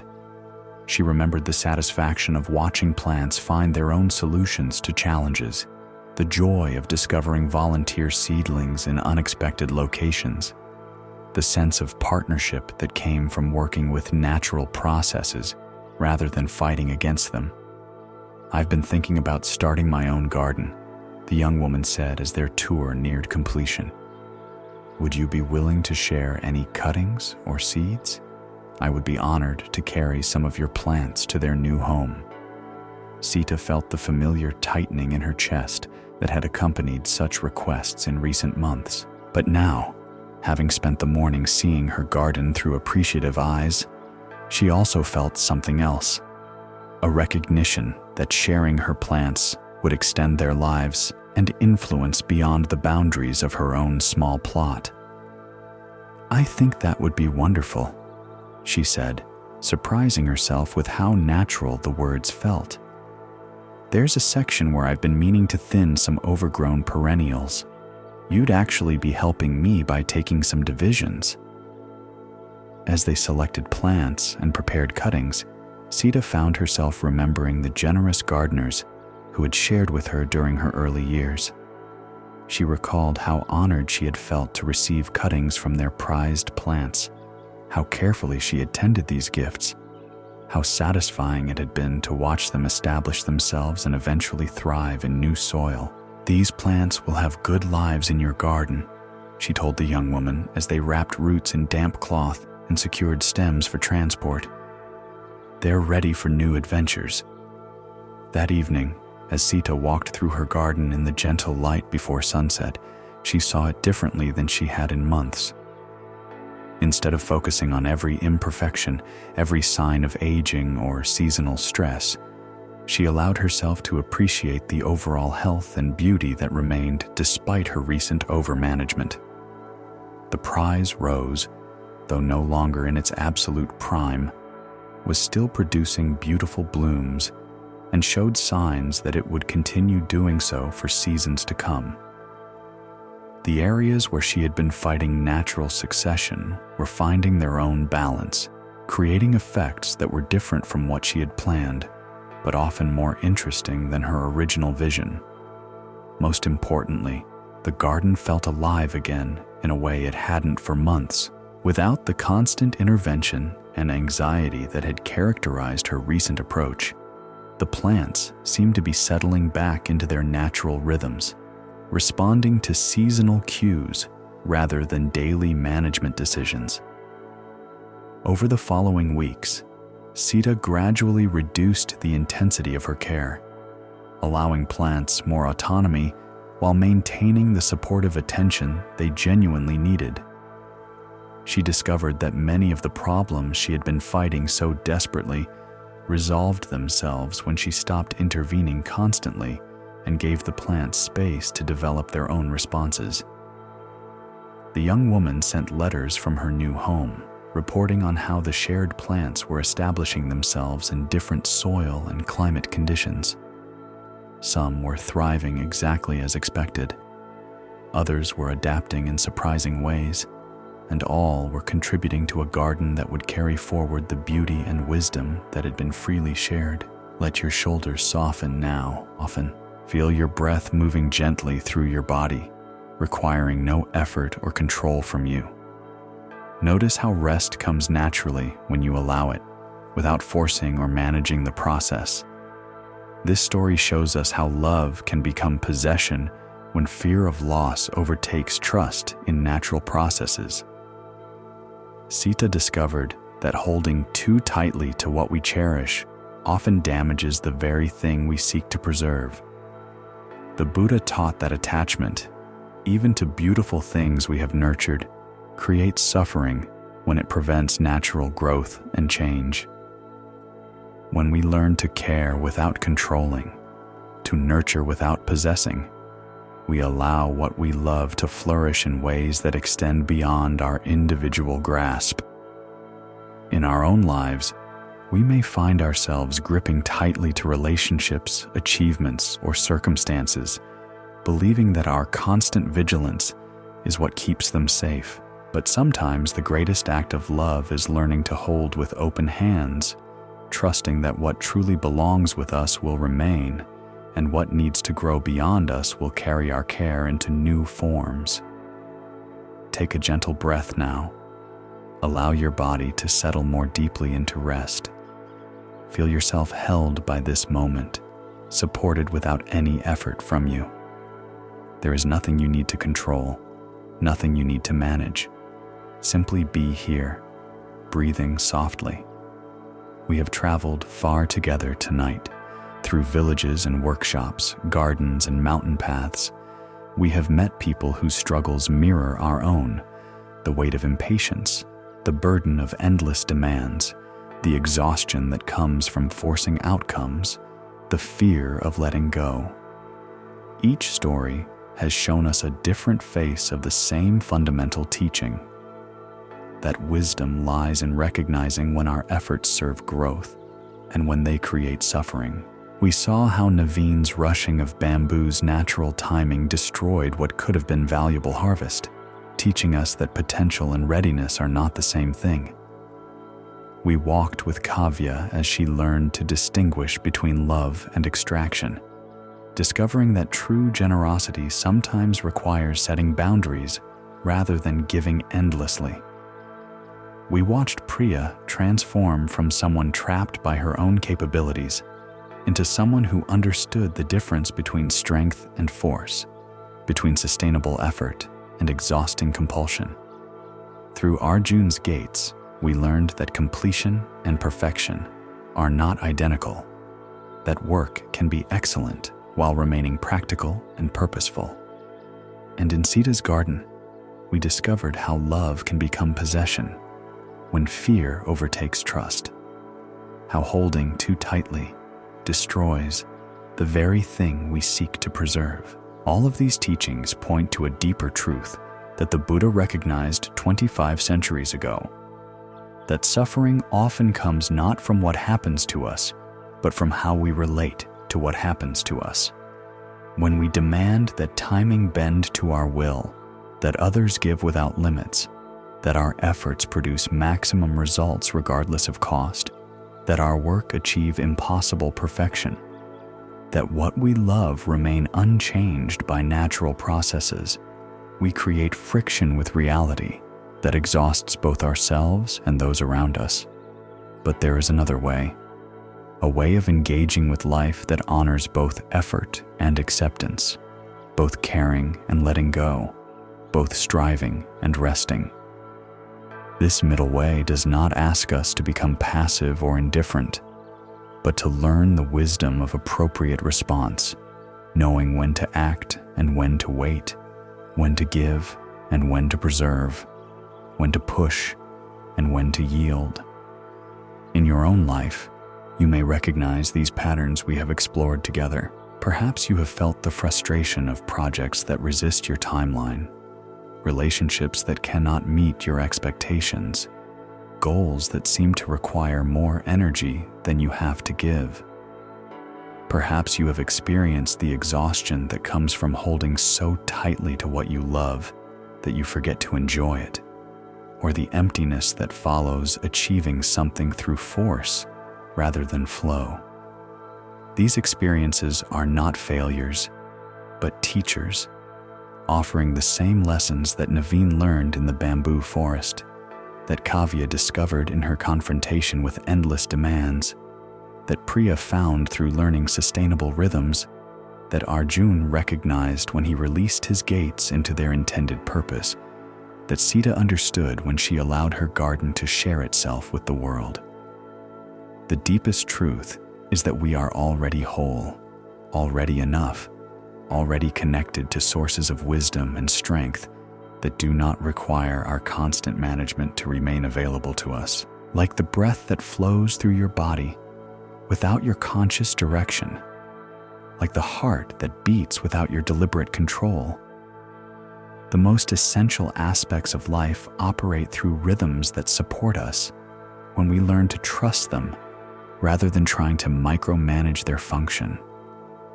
Let your breath deepen now, flowing like a gentle river that knows its way to the sea. Feel your body settling, your muscles releasing whatever tension they have been holding. Allow your jaw to soften, your shoulders to drop, your hands to rest without grasping anything at all. Notice how rest comes naturally when you stop resisting it, how peace emerges when you stop trying to create it through effort. This is the teaching that all our stories have pointed toward, that what we seek is often already present, waiting not for us to achieve it, but to recognize it, not for us to earn it, but to allow it. Your breath flows in its own perfect rhythm. Your heart beats with the wisdom of countless generations. Your body knows how to heal, how to rest, how to restore itself when given space and time. These natural processes continue whether you monitor them or not, whether you approve of their timing or not, whether you understand their mechanisms or not. There is a story told in Zen tradition about a student who came to his teacher in great distress, complaining that despite years of meditation practice, he had not achieved the enlightenment he sought. "Master," he said, "I have sat every day, followed every instruction, applied tremendous effort, yet I remain unawakened. What more must I do?" The master smiled gently. "Tell me," he said, "when you were born, how much effort did you exert to make your heart beat for the first time?" The student looked confused. "None, master. It simply began beating on its own." "And when you learned to see," the master continued, "how hard did you strain to make light enter your eyes and become the colors and shapes of the world?" "I didn't strain at all," the student replied. "Seeing just happened naturally." "Then perhaps," the master suggested, "you might consider that awakening, like breathing and seeing and heartbeat, is also something that happens through you, rather than something you must achieve through force." This teaching points to the same understanding that emerged from all our stories tonight, that the most profound transformations often occur not through doing more, but through allowing more, not through gripping tighter, but through holding more gently, not through forcing outcomes, but through creating space for what wants to naturally unfold. Rest deeper now. Let your breathing slow and soften. Feel yourself supported by the surface beneath you, held by gravity itself, without any effort required from you. Your body knows how to rest. Your mind knows how to quiet. Your heart knows how to find peace. There is nothing you need to understand right now, nothing you need to figure out or solve. All the teachings we have shared tonight can simply settle into your awareness like seeds in fertile soil, taking root in their own time, growing at their own pace, bearing fruit according to their own season. Let your shoulders soften completely. Allow your arms to rest heavily, your hands to open and release whatever they have been holding. Feel your legs settling, your feet relaxing, your whole body becoming still and peaceful. Your breath flows like a gentle tide, in and out, requiring no attention or management from you. Each exhale releases what no longer serves you. Each inhale brings exactly what you need in this moment.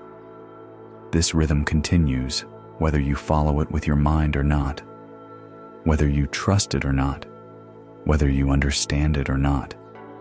Notice how your body breathes itself, how your heart beats itself, how life continues to support you through processes that operate beyond your conscious control.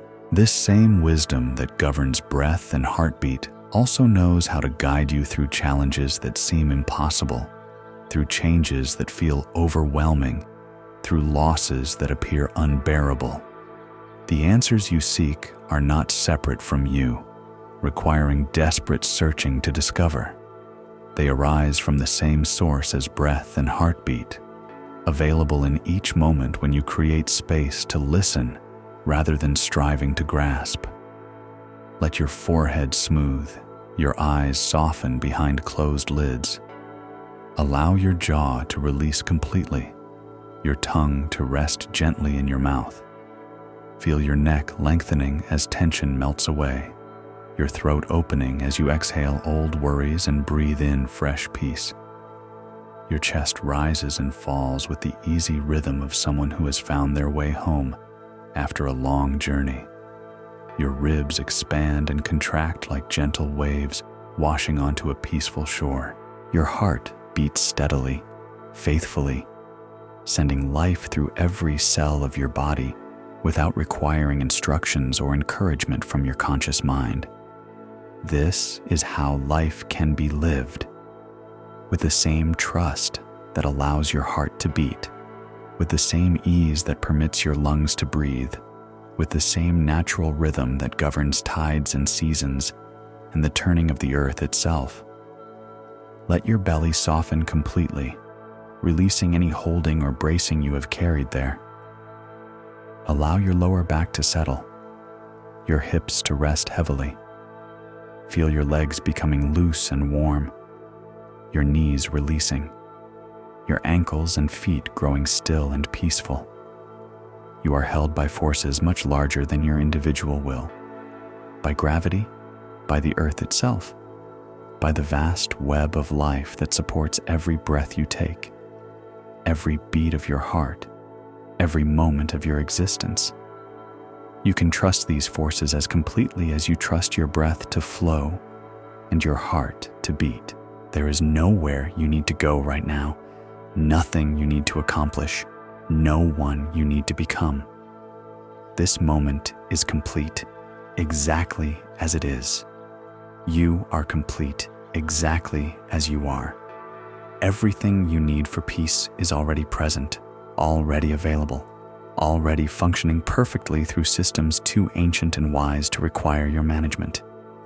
Sleep is approaching now like a gentle tide, natural and inevitable as sunset, as the quiet that comes at the end of day. Your body knows how to surrender to this rest. Your mind knows how to release its grip on the day's concerns. Your heart knows how to find the peace that lies beneath all activity, all worry, all effort. Let yourself sink deeper into this rest, trusting the wisdom that operates through your body, through your breath, through the vast network of life that cradles you in every moment. You are safe here.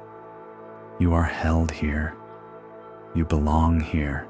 The stories we have shared tonight settle into your awareness like seeds in spring soil, not requiring force to take root, not needing your conscious tending to grow, but simply resting in the fertile ground of your understanding until they are ready to bloom in their own perfect timing. Naveen's lesson about honoring natural rhythms lives in your awareness now. Kavya's understanding of the difference between love and extraction rests in your heart. Priya's discovery of sustainable strength flows through your body. Arjun's recognition of completion over perfection guides your efforts. Sita's learning about holding with open hands teaches your soul. All of these teachings work together, like instruments in a gentle symphony, creating harmony that supports your journey toward wisdom, toward peace, toward the recognition that you are already whole, already worthy, already exactly where you need to be. Your breathing has become so soft now, so natural, like wind through grass, like water over smooth stones. Each breath releases you deeper into rest, deeper into trust, deeper into the recognition that you can allow life to support you, rather than trying to control every aspect of your experience. Sleep comes now like a friend who has been waiting patiently for you to finish your work, ready to carry you into dreams that heal and restore, into rest that renews every cell of your body, into peace that requires nothing from you but your willingness to receive it. There is a Tibetan teaching that says the nature of mind is like the sky, vast, open, unchanging, while thoughts and emotions are like clouds that pass through without altering the sky's essential character.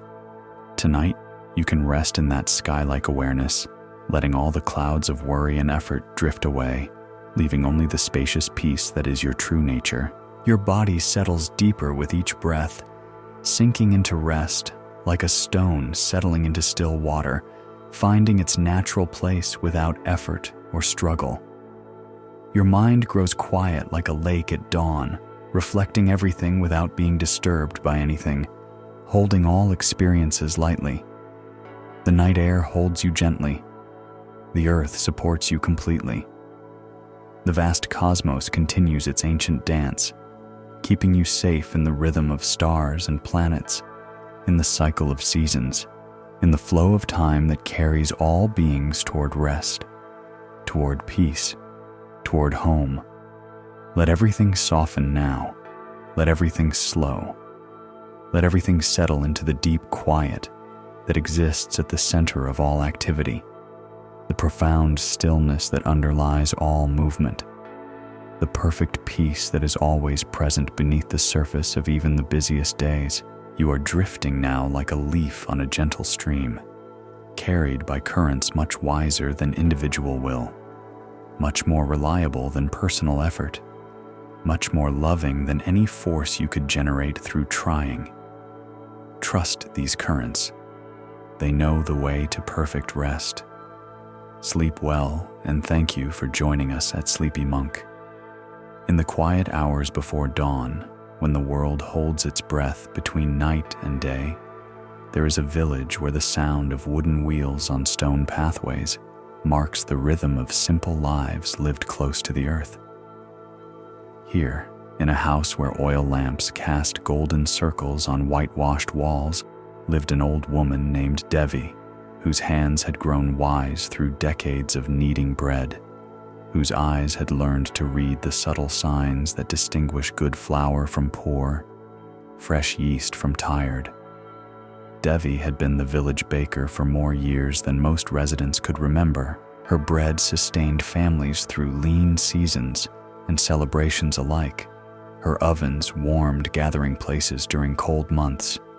Her knowledge of grain and fire had become woven into the fabric of community life, like threads in a well-worn cloth. But age had begun to speak to Devi in the language of aching joints and uncertain balance, of eyes that needed more light to see clearly, of hands that sometimes trembled when lifting heavy pots. The village had grown larger over the years, and the demand for bread had increased beyond what one aging baker could easily supply, even with the help of her granddaughter, who came each morning to assist with the heavier work. The solution, everyone agreed, was to train a successor, someone younger, stronger, capable of carrying on the tradition that Devi had maintained for so many years. After much discussion among the village elders, they settled on a young man named Kiran, the son of a prosperous farmer who had shown interest in learning trades beyond agriculture and possessed the physical strength that commercial baking required. Kiran approached his apprenticeship with the enthusiasm of youth and the confidence that comes from never having failed at anything important.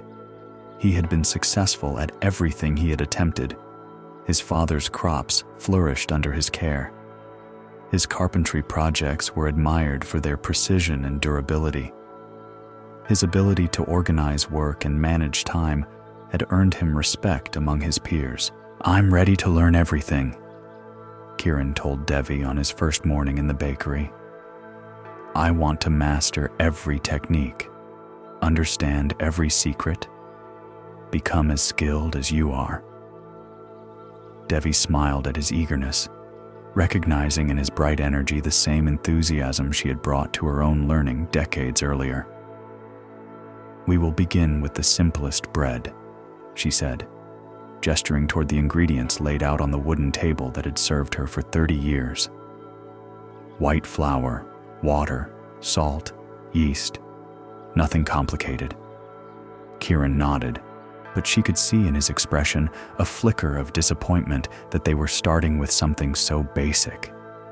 She had observed this response in other young people, the assumption that mastery meant immediately engaging with the most complex challenges, that time spent on fundamentals was time wasted that could be better used learning advanced techniques. "Watch first," Devi instructed, beginning to measure flour with movements that had become so natural they looked effortless.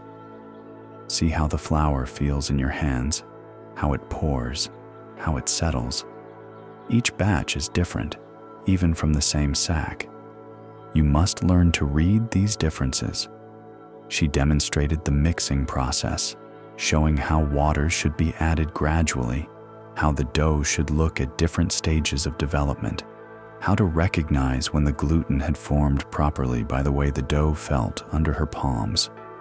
Kiran watched attentively, asking questions about measurements and timing, taking mental notes about temperatures and techniques.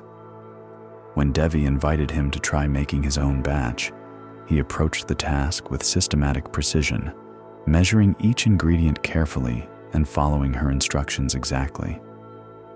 The bread that emerged from his first attempt was perfectly adequate, well-formed, properly baked, entirely acceptable for eating.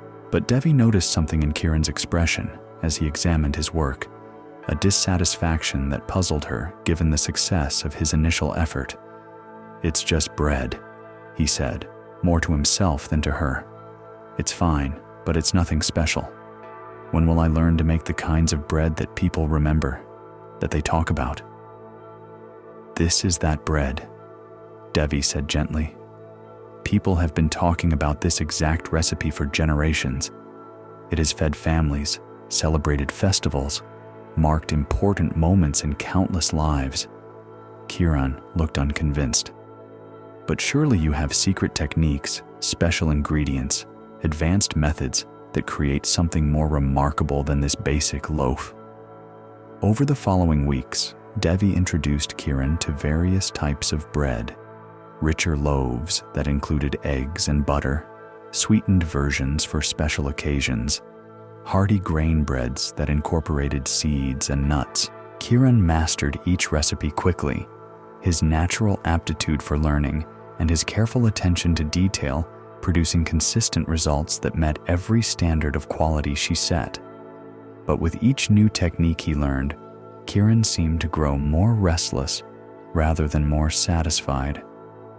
He would complete the assigned work competently, then ask what came next, what additional complexity they could explore, what advanced secrets remained to be revealed.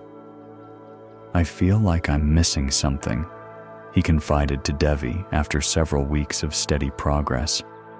"I can follow all your recipes, produce bread that looks and tastes exactly like yours, but there must be something more, some deeper understanding that separates truly great bakers from people who just follow instructions." Devi observed her young apprentice with growing concern. His technical skills were advancing rapidly, his productivity was excellent, and his dedication to learning was obvious, but she sensed that his focus on achievement was preventing him from experiencing the aspects of baking that had brought her the deepest satisfaction over the decades. "Tell me," she said one morning as they prepared the day's first batch of dough. "What do you enjoy most about this work?" Kiran considered the question seriously. "I like solving problems," he said finally. "Figuring out why a batch didn't rise properly, adjusting recipes for different conditions, perfecting techniques until I get consistent results." "And what do you enjoy least?" "The repetition, I suppose, making the same basic breads day after day. I understand that practice is necessary, but I'm eager to move beyond routine work to something more creative and challenging." Devi nodded thoughtfully. That evening, as she cleaned the ovens and prepared the workspace for the following day, she found herself reflecting on Kiran's responses and the gap she sensed between his approach to learning and her own experience of the craft. The next morning, instead of beginning with their usual routine, Devi suggested they walk through the village to observe how people interacted with the bread they purchased. They watched a mother tear off pieces of fresh bread to quiet a crying child, saw an elderly man share his morning loaf with the dogs that waited hopefully outside the tea shop, observed workers carrying bread to construction sites where it would provide sustenance for hard physical labor. "What do you notice?" Devi asked as they completed their circuit and returned to the bakery. "People really depend on what we make," Kiran said. "It's not just food, it's Comfort, I suppose. Reliability. Yes, Devi agreed. And how does that change your understanding of the work? Kiran was quiet for several minutes, kneading dough with the automatic motions he had developed over weeks of practice. When he spoke, his voice carried a note of uncertainty that hadn't been there before. I think I've been focused on the wrong things, he said slowly. I've been thinking about becoming skilled instead of serving people. This recognition marked the beginning of a shift in Kiran's approach to his apprenticeship. Instead of viewing each day's work as preparation for more advanced challenges, he began to pay attention to the immediate purpose of what he was creating.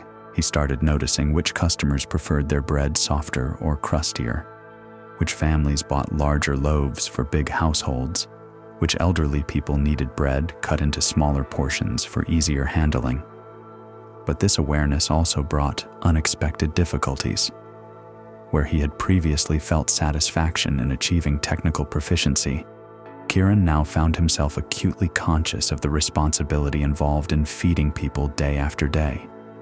The repetitive work that had once felt routine now felt weighty with significance, and he began to experience a form of anxiety he hadn't anticipated. What if I make a mistake that affects someone's meal? He asked Devi after a night of poor sleep. What if I'm not consistent enough, and people can't rely on what we produce? These are good concerns, Devi replied. They show you understand what matters, but worry without wisdom serves no one. She began teaching Kiran not just the techniques of baking, but the mental approaches that allowed sustainable attention to detail without paralyzing anxiety. How to check his work thoroughly without obsessing over perfection. How to learn from mistakes without becoming fearful of making them.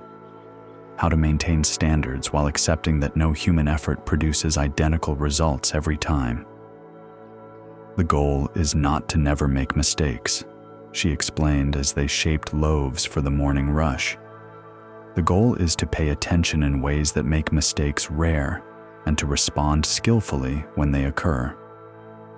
This teaching proved its value when Kiran encountered his first serious failure. A batch of dough that had seemed perfect during mixing failed to rise properly, leaving him with dense, heavy loaves that were clearly unsuitable for sale. His first instinct was panic. Customers would arrive expecting fresh bread, and he had nothing to offer them. But Devi guided him through the process of diagnosis and recovery. Together, they identified the problem: yeast that had been damaged by water that was too hot, salvaged what they could from the failed batch, turning it into breadcrumbs for other uses, and quickly prepared replacement dough that would be ready in time for the afternoon customers. Mistakes become disasters only when we respond to them with panic rather than skill, Devi observed as they worked to correct the situation. Every experienced baker has stories like this. The craft includes not just making things right, but knowing how to respond when things go wrong. As the months progressed, Kiran's relationship with the work continued to evolve. The technical mastery he had achieved early in his training became the foundation for deeper understanding rather than an end in itself. He began to appreciate subtleties that had been invisible when his focus was primarily on getting results. The way different flowers performed under various weather conditions, how altitude and humidity affected rising times, the relationship between oven temperature and crust formation. More importantly, he developed what Devi called baker's intuition, the ability to sense when something was different without necessarily knowing why. A batch of dough that looked right but felt slightly wrong. Bread that was baking normally but sounded different in the oven. Yeast that measured correctly but might not perform reliably. This intuition cannot be taught directly, Devi explained. It develops from paying attention over time, from being present with the work rather than thinking about what comes next. The turning point in Kieran's development came during a particularly busy festival season, when the demand for special breads stretched both bakers to their limits. Working long hours under pressure, Kieran found himself falling back on the technical skills he had mastered, but now applying them with the deeper awareness he had gradually developed. Instead of feeling overwhelmed by the volume of work, he discovered a rhythm that carried him through complex tasks with efficiency and calm. Instead of worrying about whether each loaf met abstract standards of perfection, he focused on whether it would serve its intended purpose well. Instead of viewing mistakes as failures, he handled them as normal parts of the process that required skillful response. "You're becoming a baker," Devi told him one evening as they cleaned up after a particularly demanding day. "Not just someone who can follow baking instructions, but someone who understands the craft from the inside." Kieran felt the truth of this recognition in his body, in the way his hands now moved over dough with instinctive knowledge, in the way he could assess oven conditions by sound and smell, in the way he had learned to pace himself for sustainable effort, rather than burning out his energy early in the day. "When did it happen?" he asked. "I don't remember a moment when everything suddenly made sense." "It happens gradually, like dawn," Devi replied. "One day you realize you're no longer trying to become a baker, you are one." As Kieran prepared to take over more of the daily operations, Devi began to step back from hands-on work while remaining available for guidance and consultation. She watched with satisfaction as her successor demonstrated not just technical competence, but the deeper understanding that distinguished craft from mere skill. The customers began to adjust to the transition, noting that while Kieran's bread was different from Devi's in subtle ways, slightly different shaping, marginally different crust color, his own approach to timing and temperature, it maintained the same essential quality and reliability they had come to expect. "He's found his own way of doing things," observed one longtime customer, "but the bread still tastes like home." This comment, when relayed to Kieran, helped him understand something important about tradition and innovation. He didn't need to replicate Devi's methods exactly to honor the craft she had taught him. Instead, he needed to apply the principles she had shared in ways that worked naturally for him, creating continuity through understanding rather than imitation. The transition reached its completion during Kieran's first solo management of the Harvest Festival baking, a 3-day period when the entire village expected special breads, increased quantities, and flawless execution despite unprecedented demand. Working with the seasonal helpers who had assisted Devi for years, Kieran demonstrated that he could not only maintain quality under pressure, but also guide and teach others in ways that supported the whole operation. On the final evening, as the last of the festival breads cooled on racks and the exhausted team cleaned equipment for the following day's return to normal operations, Devi joined them for a quiet celebration of successful completion. "This is how tradition continues," she said, raising a cup of tea in toast to the tired but satisfied group. "Not by copying exactly what came before, but by understanding principles deeply enough to apply them in new circumstances." Kieran felt the weight and honor of this responsibility settling into his awareness. He had become the keeper of knowledge that extended far beyond his individual skills, the guardian of practices that connected current work to generations of previous bakers, the bridge between traditional wisdom and contemporary needs. Let us pause here and breathe gently. Feel the air moving through your body like a quiet blessing, requiring no effort or direction from you. Notice how your shoulders can soften, how your chest can open to receive each breath as a gift.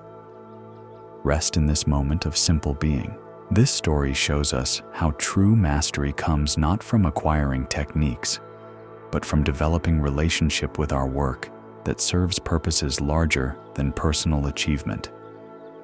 Kiran discovered that becoming skilled was only the beginning. That real expertise emerged when he learned to apply his abilities in service of others' genuine needs.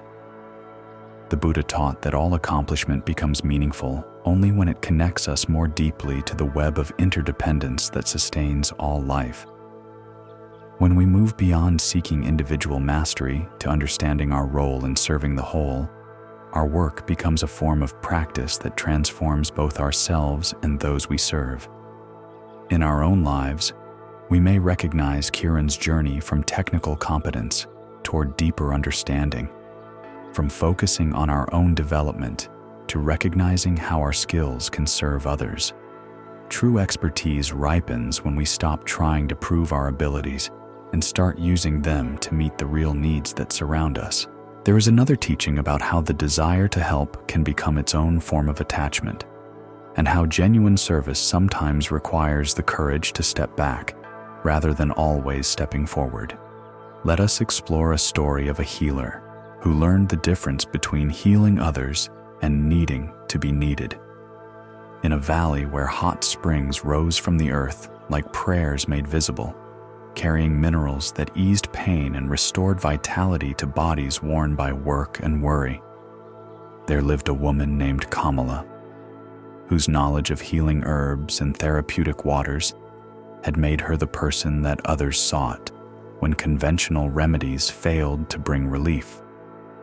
Kamala had learned her healing arts from her grandmother, who had learned from her grandmother before her, in an unbroken lineage of women who understood how plants and waters could restore what illness and injury had damaged.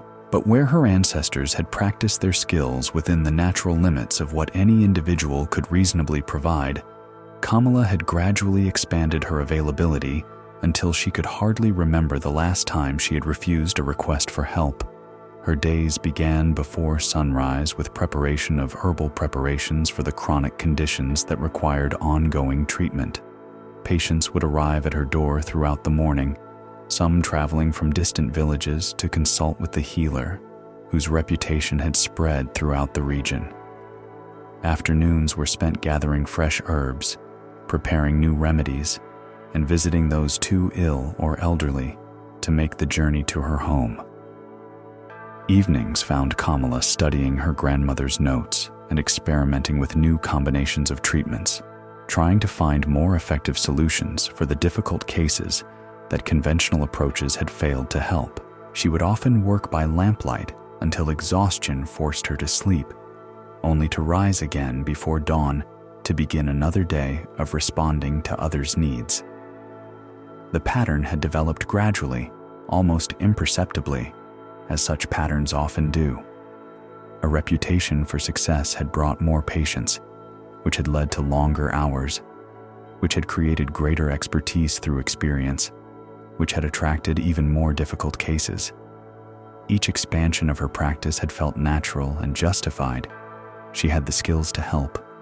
People needed help, and refusing assistance when she could provide it seemed selfish and contrary to the healing tradition she had inherited. But Kamala had begun to notice changes in herself that concerned her. The work that had once energized her now often left her feeling depleted. Patients who had previously inspired compassionate attention now sometimes felt like burdens that she carried with resentment rather than joy. Most troubling, she had started to notice that her effectiveness as a healer seemed to be declining even as her experience and knowledge increased. Treatments that should have worked failed more frequently. Patients who had shown improvement would relapse unexpectedly. Her own judgment about which herbs to prescribe and which therapeutic approaches to recommend felt less reliable than it had when she was less experienced but more rested. The crisis came during a particularly demanding week when 3 serious cases required her constant attention while her regular patients continued to need their ongoing treatments. An elderly man was recovering from an injury that had become infected. A young mother was struggling with complications following childbirth, and a child had developed a fever that seemed resistant to all conventional remedies.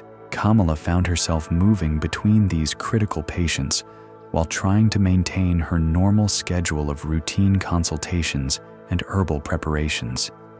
She had not slept more than a few hours each night for over a week, had barely eaten anything except what patients' families pressed upon her when she visited their homes, and had begun to feel as if her own body was becoming a liability that interfered with her ability to serve others' needs. On the 7th day of this intensive schedule, while preparing a complex herbal preparation that required precise timing and careful attention, Kamala made a mistake that could have had serious consequences. She confused two similar-looking plants, creating a mixture that would have been not just ineffective, but potentially harmful if she hadn't caught the error before administering it to her patient. Standing in her herb preparation room, holding a remedy that represented everything that could go wrong when exhaustion compromised judgment, Kamala felt something inside her chest break open, not with pain, but with recognition. She had become so focused on meeting everyone else's needs that she had lost touch with her own capacity, had pushed beyond the limits that allowed her to work skillfully rather than just working constantly. That afternoon, for the first time in years, Kamala posted a sign on her door stating that she would not be accepting new patients for the next several days. The decision felt simultaneously necessary and terrifying. Necessary because she recognized that continuing at her current pace would inevitably lead to mistakes that could harm rather than help, but terrifying because her identity had become so intertwined with being available that she hardly knew who she was when she wasn't responding to others' urgent needs. The first day of this enforced rest felt almost unbearable. Kamala found herself pacing restlessly around her home, imagining the people who might need help and be unable to receive it, worrying about patients whose conditions might worsen without her immediate attention. She had to resist the urge to check on her most serious cases multiple times, reminding herself that other healers in nearby villages could provide emergency care if truly critical situations arose. But as the hours passed and no disasters materialized, Kamala began to notice aspects of her own experience that had been invisible during her months of constant activity. Her body ached in ways she had learned to ignore. Her appetite had been suppressed by chronic stress, and her sleep patterns had become so disrupted that even when she had opportunity to rest, her mind continued racing through lists of tasks and concerns. More significantly, she began to recognize how her compulsive availability had affected her relationships with patients. In her eagerness to help everyone, she had sometimes provided assistance to people who would have been better served by learning to manage their conditions independently.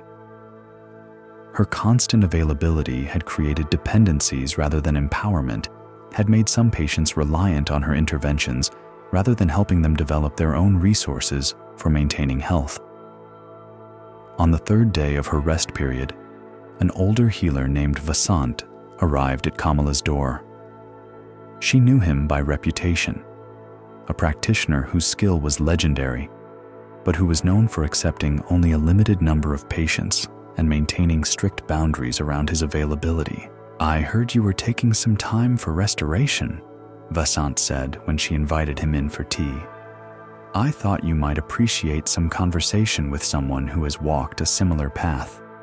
As they talked, Kamala found herself describing the pattern that had led to her current crisis. The gradual expansion of commitment, the difficulty of setting limits, the confusion between being helpful and being constantly available. Vasant listened with the patience of someone who had heard variations of this story many times before. When Kamala finished her account, he was quiet for a long moment, sipping his tea and gazing out her window toward the hot springs that had drawn healing seekers to this valley for centuries. "There is a difference," he said finally, "between healing others and needing to be needed, between serving genuine necessity and feeding our own attachment to being indispensable." Kamala felt the words land in her awareness like stones thrown into still water, creating ripples that spread through her understanding of her own motivations and behaviors. "How do you tell the difference?" she asked. "By observing the quality of energy that drives your service," Vasant replied. "When we serve from genuine compassion, the work energizes us even when it's demanding. When we serve from need to be needed, the work depletes us even when it's successful." He paused, allowing this distinction to settle before continuing. "True healers understand that their most important function is not to cure every condition, but to help people develop their own capacity for healing. Sometimes the most compassionate response is to step back rather than always stepping forward, to allow people to discover strengths they didn't know they possessed." Over the following days, as Kamala gradually resumed seeing patients, she began experimenting with Vasant's teachings. Instead of immediately offering solutions for every problem that was brought to her, she started asking questions that helped people identify what they might be able to do for themselves. Rather than scheduling appointments at any hour that was convenient for patients, she established regular hours that allowed her to maintain energy for quality care rather than exhausted availability. Most challenging was learning to distinguish between genuine emergencies that required immediate response and routine problems that felt urgent to patients but could wait for scheduled appointments. This required her to develop new skills in assessment and triage, but also to accept that some people might be disappointed by boundaries they hadn't encountered during her previous period of unlimited availability. The results of these changes surprised her. Rather than feeling guilty about providing less immediate service, Kamala discovered that her work became more effective when she was rested and focused. Patients who had to wait for scheduled appointments often arrived better prepared to engage actively in their own healing rather than simply receiving passive treatment. Most importantly, she found herself enjoying the work again in ways that had been lost during her months of compulsive availability. 6 months after her crisis, Kamala had developed a practice that felt sustainable rather than exhausting, helpful rather than enabling. She still treated serious conditions and served patients who genuinely needed her expertise, but she had learned to balance this service with attention to her own well-being and with approaches that supported patients' development of independence rather than dependence. When Vasant visited again to see how her experiment in boundary setting had progressed, Kamala was able to report that her effectiveness as a healer had actually improved along with her quality of life. The most important lesson, she told him, was learning that serving others sustainably requires serving myself compassionately. I can't help people from a place of depletion any more than I can draw water from an empty well. Rest here now and take a gentle breath. Feel your body supported without any effort from you. Notice how rest comes naturally when you allow it. How peace emerges when you stop pushing against what is present. Let your shoulders soften, your jaw release whatever tension it has been holding. This story shows us how the desire to help can become its own form of attachment when it feeds our need to be needed, rather than serving genuine compassion. Kamala discovered that unlimited availability often creates dependence rather than healing, that sustainable service requires caring for ourselves as skillfully as we care for others. The Buddha taught that even virtuous actions create suffering when they arise from attachment rather than wisdom. When we learn to serve from fullness rather than emptiness, from genuine care rather than compulsive helping, both we and those we serve benefit from the clarity and energy that comes from balanced engagement. In our own lives, we may recognize the pattern of helping that becomes compulsive, availability that creates exhaustion, service that feeds our identity rather than serving genuine need. Sometimes the most loving thing we can do is set boundaries that allow sustainable care rather than unsustainable sacrifice. Let your breathing deepen now. Feel the gentle rhythm of air flowing through your body, sustaining you without requiring any conscious direction. Allow your chest to soften with each exhale, your belly to rise and fall like gentle waves. There is nothing you need to manage, nothing you need to control. There is one final teaching about how our pursuit of security can lead us away from the very peace we seek, and how sometimes the greatest safety comes from learning to trust what cannot be grasped. Let us explore a story of a merchant who discovered that holding on to everything meant losing what mattered most. In a city where the morning calls of vendors created a symphony of commerce that echoed through narrow streets like music celebrating the abundance of human exchange, there lived a spice merchant named Rajesh, whose warehouse held treasures gathered from regions so distant that their names sounded like poetry in foreign tongues.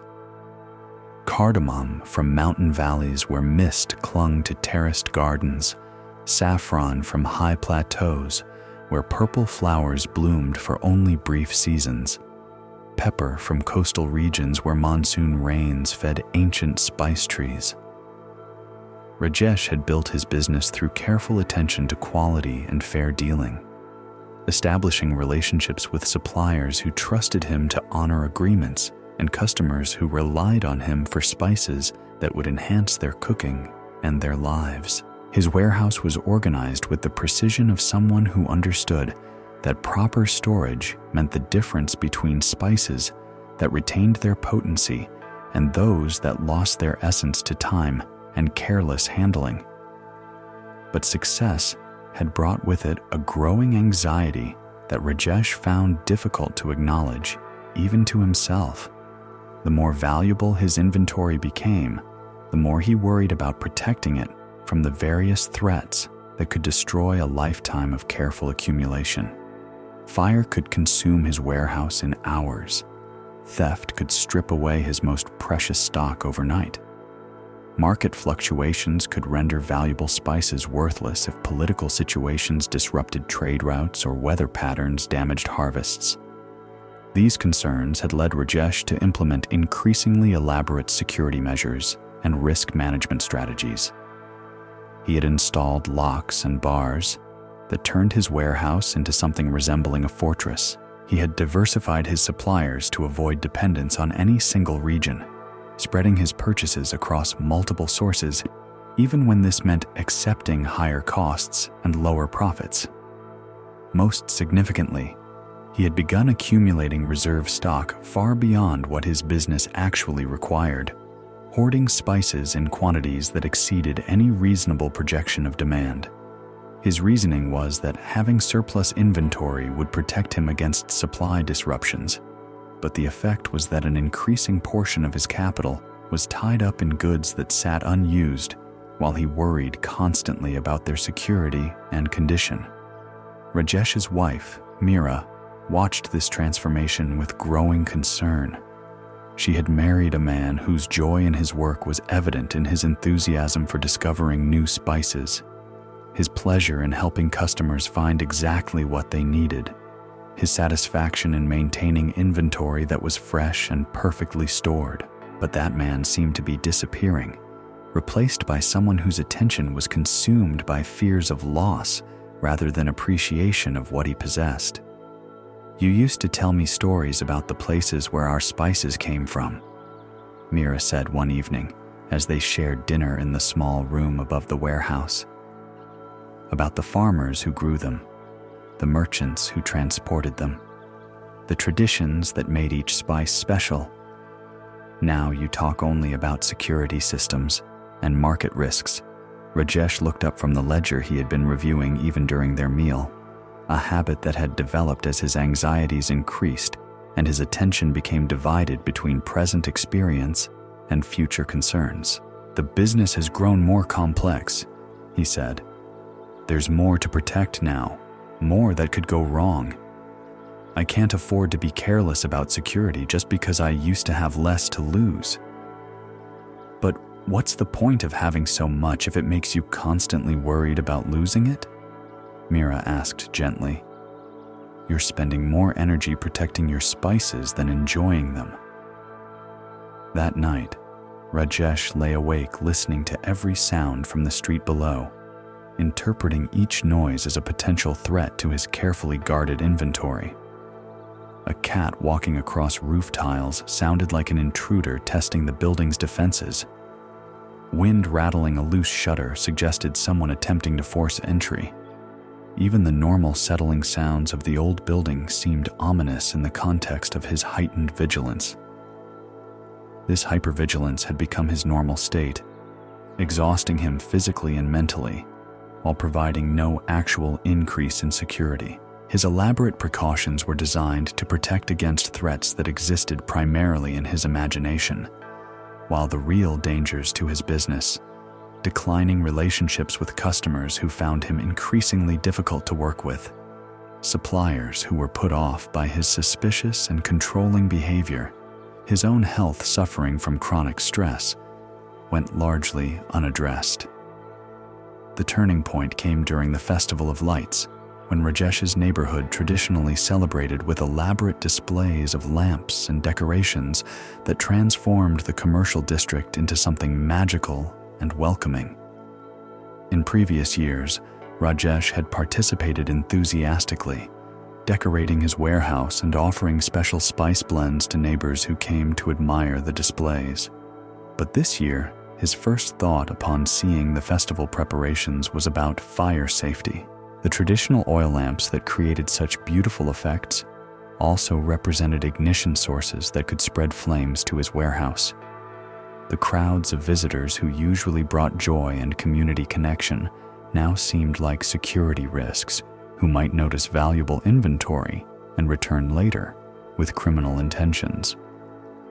Instead of participating in the celebration, Rajesh spent the festival evening patrolling his warehouse, checking locks, and watching for any signs of unusual activity. Through his windows, he could see families enjoying the lights, children playing in streets made safe by community attention, merchants and customers sharing food and conversation in the warm atmosphere of celebration. But he felt separated from this joy by his own fear, isolated by the very security measures he had convinced himself were necessary for his protection. He possessed more valuable spices than he had ever dreamed of owning, but he could no longer experience the pleasure that had originally motivated his accumulation of such treasures. The next morning brought an unexpected visitor, an elderly spice merchant named Krishnan, who had been in the trade for more years than Rajesh had been alive. Krishnan's reputation was legendary throughout the region, but he was known not just for his expertise, but for his serene approach to the uncertainties that were inherent in any business dependent on weather, politics, and the cooperation of people separated by vast distances. "I heard you've been expanding your security measures," Krishnan said, as Rajesh showed him through the warehouse, pointing out the various locks, bars, and monitoring systems he had installed. "One can't be too careful," Rajesh replied. "There's so much that could go wrong in this business. Fire, theft, market crashes, supply disruptions. I'm trying to protect against every possibility." Krishnan nodded thoughtfully as he examined the elaborate precautions, but his expression seemed more concerned than impressed. "May I ask," he said finally, "how much of your time and energy goes into maintaining all these security measures?" Rajesh considered the question honestly. Between checking locks, monitoring inventory, researching new security technologies, and worrying about various threat scenarios, he realized that security concerns were consuming most of his waking hours. "Perhaps half my time," he admitted, "but that's the price of protecting valuable assets." "And how much joy do you find in your work now compared to when you began in the spice trade?" This question struck deeper than Rajesh had expected. He found himself remembering his early years in the business, when opening a new shipment of spices felt like unwrapping gifts, when helping customers discover new flavors brought genuine satisfaction, when the warehouse felt like a treasure house rather than a fortress requiring constant defense. "I suppose the joy has diminished," he said carefully. "But that's natural, as one becomes more aware of the risks involved." Krishnan smiled gently. "Perhaps, or perhaps you might consider a different perspective on risk and security." He gestured toward a sack of cardamom that was part of Rajesh's reserve stock, spices that had been sitting unused for months while Rajesh debated the optimal time to release them to market. This cardamom was harvested from trees that have weathered countless storms, droughts, and other challenges, Krishnan observed. The farmers who grew it face uncertainties every season, weather that might destroy crops, market conditions that might make their harvest worthless, political situations that might disrupt trade routes. He picked up a few of the green pods, inhaling their fragrance with obvious appreciation. Yet they continue growing spices, not because they have found ways to eliminate risk, but because they have learned to work skillfully with uncertainty. They understand that trying to control every variable would prevent them from doing the work that brings meaning to their lives.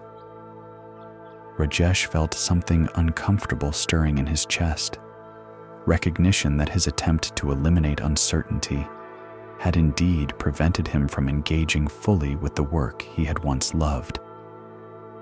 "Are you suggesting I should ignore the real dangers that threaten any business?" he asked. "I'm suggesting," Krishnan replied, "that there's a difference between prudent preparation and paralysis through over-preparation, between reasonable precautions and letting fear of loss prevent you from enjoying what you have." That afternoon, as Rajesh walked through his warehouse conducting his usual security check, he found himself seeing his inventory differently.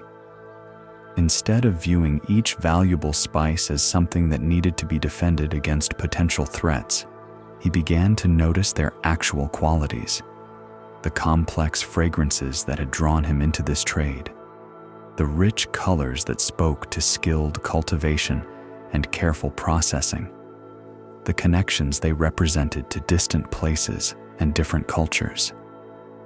He realized that many of his most precious spices were aging in storage while he waited for perfect market conditions that might never arrive. His fear of selling at the wrong time had prevented him from allowing his spices to fulfill their intended purpose, enhancing food, bringing pleasure to cooks and diners, creating the connections between supplier and customer that made commerce meaningful rather than merely transactional. That evening, Rajesh made a decision that felt both terrifying and liberating. He would begin gradually reducing his excess inventory, selling his older stock even if market conditions weren't optimal, allowing his spices to find their way to people who would actually use them rather than continuing to hoard them against imaginary future catastrophes. The first sales from his reserve stock felt like giving away parts of himself. But as he watched customers' faces when they opened containers of perfectly preserved spices that had been waiting months for release, he remembered why he had entered this business in the first place. The transaction was not just about money changing hands, but about sharing something beautiful and useful, participating in a chain of connection that stretched from farmers in distant valleys to families preparing meals in his own city. Over the following months, Rajesh gradually simplified his security measures, keeping reasonable protections while eliminating the elaborate systems that had been consuming so much of his attention and energy. He discovered that many of his fears had been based on imaginary threats that became smaller and less frightening when he stopped feeding them with constant worry. More importantly, he began to enjoy his work again. With less inventory to guard obsessively, he had more time to spend with customers, learning about their preferences and introducing them to spices they hadn't tried before. With less capital tied up in excess stock, he had more flexibility to respond to market opportunities rather than just defending against market threats. The transformation was noticed by others in the spice trade. Suppliers who had grown tired of dealing with his increasingly paranoid and controlling behavior began to seek him out again, offering first access to exceptional batches and sharing information about new sources. Customers who had started shopping elsewhere because his anxiety made transactions unpleasant returned to appreciate his restored enthusiasm and expertise. 6 months after his conversation with Krishnan, Rajesh's business was more profitable than it had been during his period of maximum security consciousness. But more importantly, he had rediscovered the satisfaction that had originally drawn him to the spice trade. The pleasure of working with beautiful and useful things, the joy of connecting suppliers with customers, the sense of participating in something larger than individual gain. When Krishnan visited again to see how Rajesh's experiment in reduced anxiety had progressed, he found a man who looked years younger, despite having worked steadily throughout the intervening months. "I've learned something interesting about security," Rajesh told his mentor. "True security comes not from protecting against every possible loss, but from engaging so fully with meaningful work that loss becomes acceptable rather than catastrophic." He gestured toward his warehouse, which now held optimal rather than excessive inventory, was organized for efficiency rather than just security, and hummed with the energy of active commerce rather than anxious hoarding. "When I was focused primarily on preventing loss," Rajesh continued, "I created a kind of death in life where my possessions owned me more than I owned them. Now that I'm focused on using what I have skillfully rather than protecting it obsessively, I feel more secure even though I have fewer absolute protections." Krishnan smiled with the satisfaction of a teacher whose student had discovered truth through direct experience rather than mere instruction. This is the paradox that most merchants take years to understand, if they understand it at all. The tightest grip often holds the least, while open hands can receive abundance. Let us rest here together and breathe gently. Feel how your breath flows naturally, supporting you without requiring any effort or vigilance from you. Notice how your body knows how to be at peace when you allow it, how rest comes effortlessly when you stop resisting what is already present. This story shows us how the pursuit of absolute security can become its own form of imprisonment. Rajesh discovered that trying to eliminate all risk prevented him from engaging fully with the work that gave his life meaning. The Buddha taught that attachment to security, like all forms of attachment, creates suffering when it becomes more important than living wisely in the present moment. When we learn to hold our possessions lightly rather than gripping them fearfully, we find the true security that comes from trusting our ability to respond skillfully to whatever circumstances arise. In our own lives, we may recognize the pattern of accumulating defenses that protect us from imaginary threats while preventing us from enjoying real blessings. Sometimes the greatest safety comes not from building higher walls, but from engaging so fully with meaningful activity that we become less attached to outcomes and more present to the richness that is always available in each moment. Let your shoulders soften completely now. Allow your arms to rest heavily, your hands to open and release whatever they have been grasping. Feel your whole body settling into the support that is always present, always reliable, never requiring your management to continue holding you. We have journeyed far together tonight through forests and villages, workshops and gardens, marketplaces and healing centers. We have walked with people whose struggles illuminate our own. Those who rushed natural timing, who gave beyond sustainable limits, who pushed themselves past the point of skillful effort, who confused perfectionism with excellence, who held so tightly to what they loved that they forgot to enjoy it, who served others compulsively rather than compassionately, who sought security through control rather than through engagement. Each story has revealed the same fundamental teaching appearing in different forms, that suffering often arises not from external circumstances, but from our relationships to those circumstances. When we demand that life conform to our timelines rather than honoring its natural rhythms, we create friction. When we give endlessly without boundaries, we enable extraction rather than fostering genuine connection. When we push ourselves beyond sustainable limits, we transform strength into compulsion. When we pursue perfection rather than excellence, we prevent completion. When we hold possessively rather than appreciatively, we destroy what we seek to preserve. When we help compulsively rather than compassionately, we create dependence rather than empowerment. When we seek absolute security, we often create the very insecurity we fear. But these patterns are not failures or flaws to be judged harshly. They are natural human responses to the genuine challenges of living in a world where everything changes, where loss is inevitable, where we cannot control outcomes despite our sincere efforts. The people in our stories made these mistakes not because they were foolish or weak, but because they were human beings trying their best to navigate circumstances that demanded wisdom they had not yet developed. And in each case, transformation came not through self-criticism or dramatic change, but through gentle recognition and gradual adjustment. Naveen learned to honor bamboo's timing by observing the consequences of rushing it. Kavya found her boundaries by experiencing the exhaustion of having none. Priya discovered sustainable rhythms by pushing herself beyond them. Arjun recognized completion by nearly missing it through perfectionism. Sita understood open-handed love by feeling the constriction of possessive holding. Kamala learned balanced service by experiencing the depletion of unlimited availability. Rajesh found true security by releasing his grip on false security.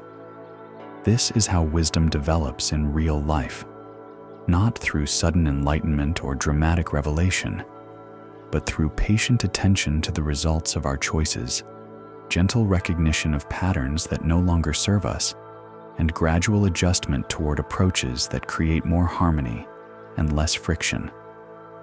The Buddha understood this process intimately. Before his awakening, he too had tried extreme approaches, first pursuing pleasure without restraint, then practicing asceticism that nearly destroyed his body. Only when he found the middle way, the path that honored both effort and ease, both engagement and letting go, both caring and acceptance, did he discover the peace that comes from working skillfully with reality as it is rather than demanding that it conform to our preferences. This middle way is not a compromise between extremes, but a dynamic balance that responds appropriately to changing circumstances. Sometimes it requires more effort, sometimes more rest. Sometimes it calls for greater engagement, sometimes for stepping back. Sometimes it asks us to hold on, sometimes to let go. The wisdom lies not in following rigid rules, but in developing sensitivity to what each moment requires. In your own life, you carry the capacity for this same wisdom. It lives in your body's knowledge of when to rest and when to move. It exists in your heart's ability to distinguish between genuine love and possessive attachment. It operates through your mind's capacity to learn from experience without becoming trapped by past patterns. This wisdom does not require you to become someone different than who you are. It asks only that you become more fully who you already are, someone capable of learning, adjusting, responding skillfully to the endless variety of circumstances that life presents. Someone who can work hard without becoming compulsive, who can care deeply without becoming possessive, who can strive for excellence without demanding perfection, who can plan prudently without trying to control every outcome. The teachings we have shared tonight are not new discoveries, but reminders of understanding that exists within every human heart. They point toward the peace that emerges when we stop fighting with reality and start dancing with it, when we release the exhausting effort to control what cannot be controlled and instead apply our energy to what genuinely responds to skillful action. Your breath knows this wisdom intimately. It flows without your conscious direction, adjusts automatically to your body's changing needs, continues reliably without requiring your management or worry. Your heart beats with the same natural intelligence. Your cells repair themselves through processes more complex than any conscious mind could direct. Your body maintains its temperature and balance through systems that operate far below the level of conscious control. This same wisdom that governs breath and heartbeat is available to guide every aspect of your life when you learn to trust it rather than trying to override it with constant mental management. It knows when to act and when to wait, when to engage and when to withdraw, when to speak and when to remain silent. Rest deeper now into this trust. Let your breathing slow and soften like gentle waves washing onto a peaceful shore. Feel your body settling into the support that is always present, always reliable, requiring no effort from you to continue holding you safely. Your muscles can release completely now, letting go of any tension they have been carrying from the day, from the week, from the accumulated holding patterns of months and years. Your shoulders drop away from your ears. Your chest opens to receive each breath as a gift. Your belly softens like still water reflecting clear sky. Allow your face to relax completely, your forehead smoothing, your eyes softening behind closed lids, your jaw releasing any tightness it has been holding. Let your tongue rest gently in your mouth, your throat open and spacious, your neck long and free. Feel this relaxation spreading through your arms and hands, down through your torso, into your legs and feet. Each part of your body knows how to be at peace when you give it permission to release whatever it no longer needs to hold. The stories we have shared tonight settle into your awareness like seeds planted in fertile soil. They don't need your conscious tending to take root and grow. They will work their wisdom through your understanding in their own timing, emerging in moments when you need their guidance, offering perspective in circumstances where their teachings apply. You don't need to remember every detail or analyze every meaning. The essential wisdom has already been received by parts of you that know how to store and integrate such understanding. Trust this process as completely as you trust your breath to flow and your heart to beat. There is a Zen saying that the best way to take care of the future is to take care of the present moment. Tonight, you have done this by offering your attention to teachings that can transform how you relate to challenge and change. By being present to these stories, by allowing their wisdom to enter your awareness, you have planted seeds that will bear fruit in ways you cannot predict, but can trust completely. Your mind can rest now from trying to understand or remember or apply what you have heard, like rich earth that receives seeds without needing to plan their growth. Your consciousness can hold these teachings with quiet confidence that they will emerge when and how they are needed. Sleep approaches now like a gentle friend who has been waiting patiently for you to finish your work and turn your attention toward rest. There is no effort required to meet this sleep, no technique you need to apply, no state you need to achieve. Simply allow the natural transition that your body and mind know how to make when given space and permission. Your breathing has become so soft now, so natural, like wind moving through grass or water flowing over smooth stones.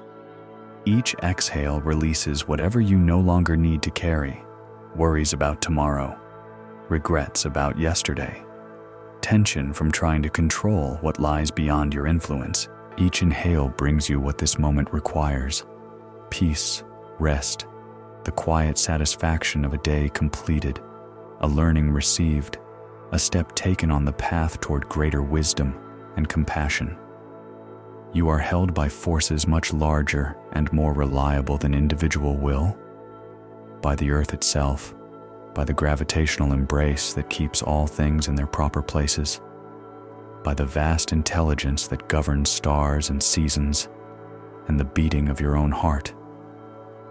Trust these forces as completely as you trust the sunrise to return each morning, as completely as you trust the ocean tides to follow their ancient rhythms, as completely as you trust the trees to know when to bloom and when to rest. You are part of this same vast intelligence, this same natural wisdom that operates through everything that exists.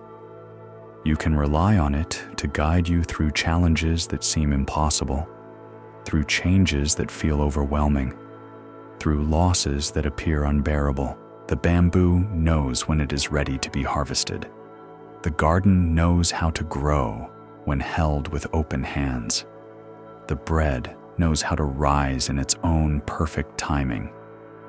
Your life knows how to unfold in ways that serve not just your individual happiness, but the happiness of all beings whose lives touch yours. Sleep deeply now in this trust, in this belonging, in this recognition that you are exactly where you need to be, exactly who you need to be, exactly as ready as you need to be for whatever tomorrow brings. Let everything soften. Let everything slow. Let everything settle into the profound quiet that exists at the center of all activity, the perfect stillness that underlies all movement, the eternal peace that remains unchanged beneath the surface of even the busiest days. The night air holds you gently like a mother's embrace.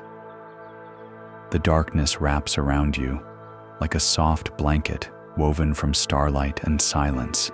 The earth beneath you supports your rest, as it has supported the rest of countless beings through countless nights across the vast expanse of time. You are home now. You have always been home. You belong here, in this moment, in this breath, in this perfect pause between the day that has ended and the day that will begin.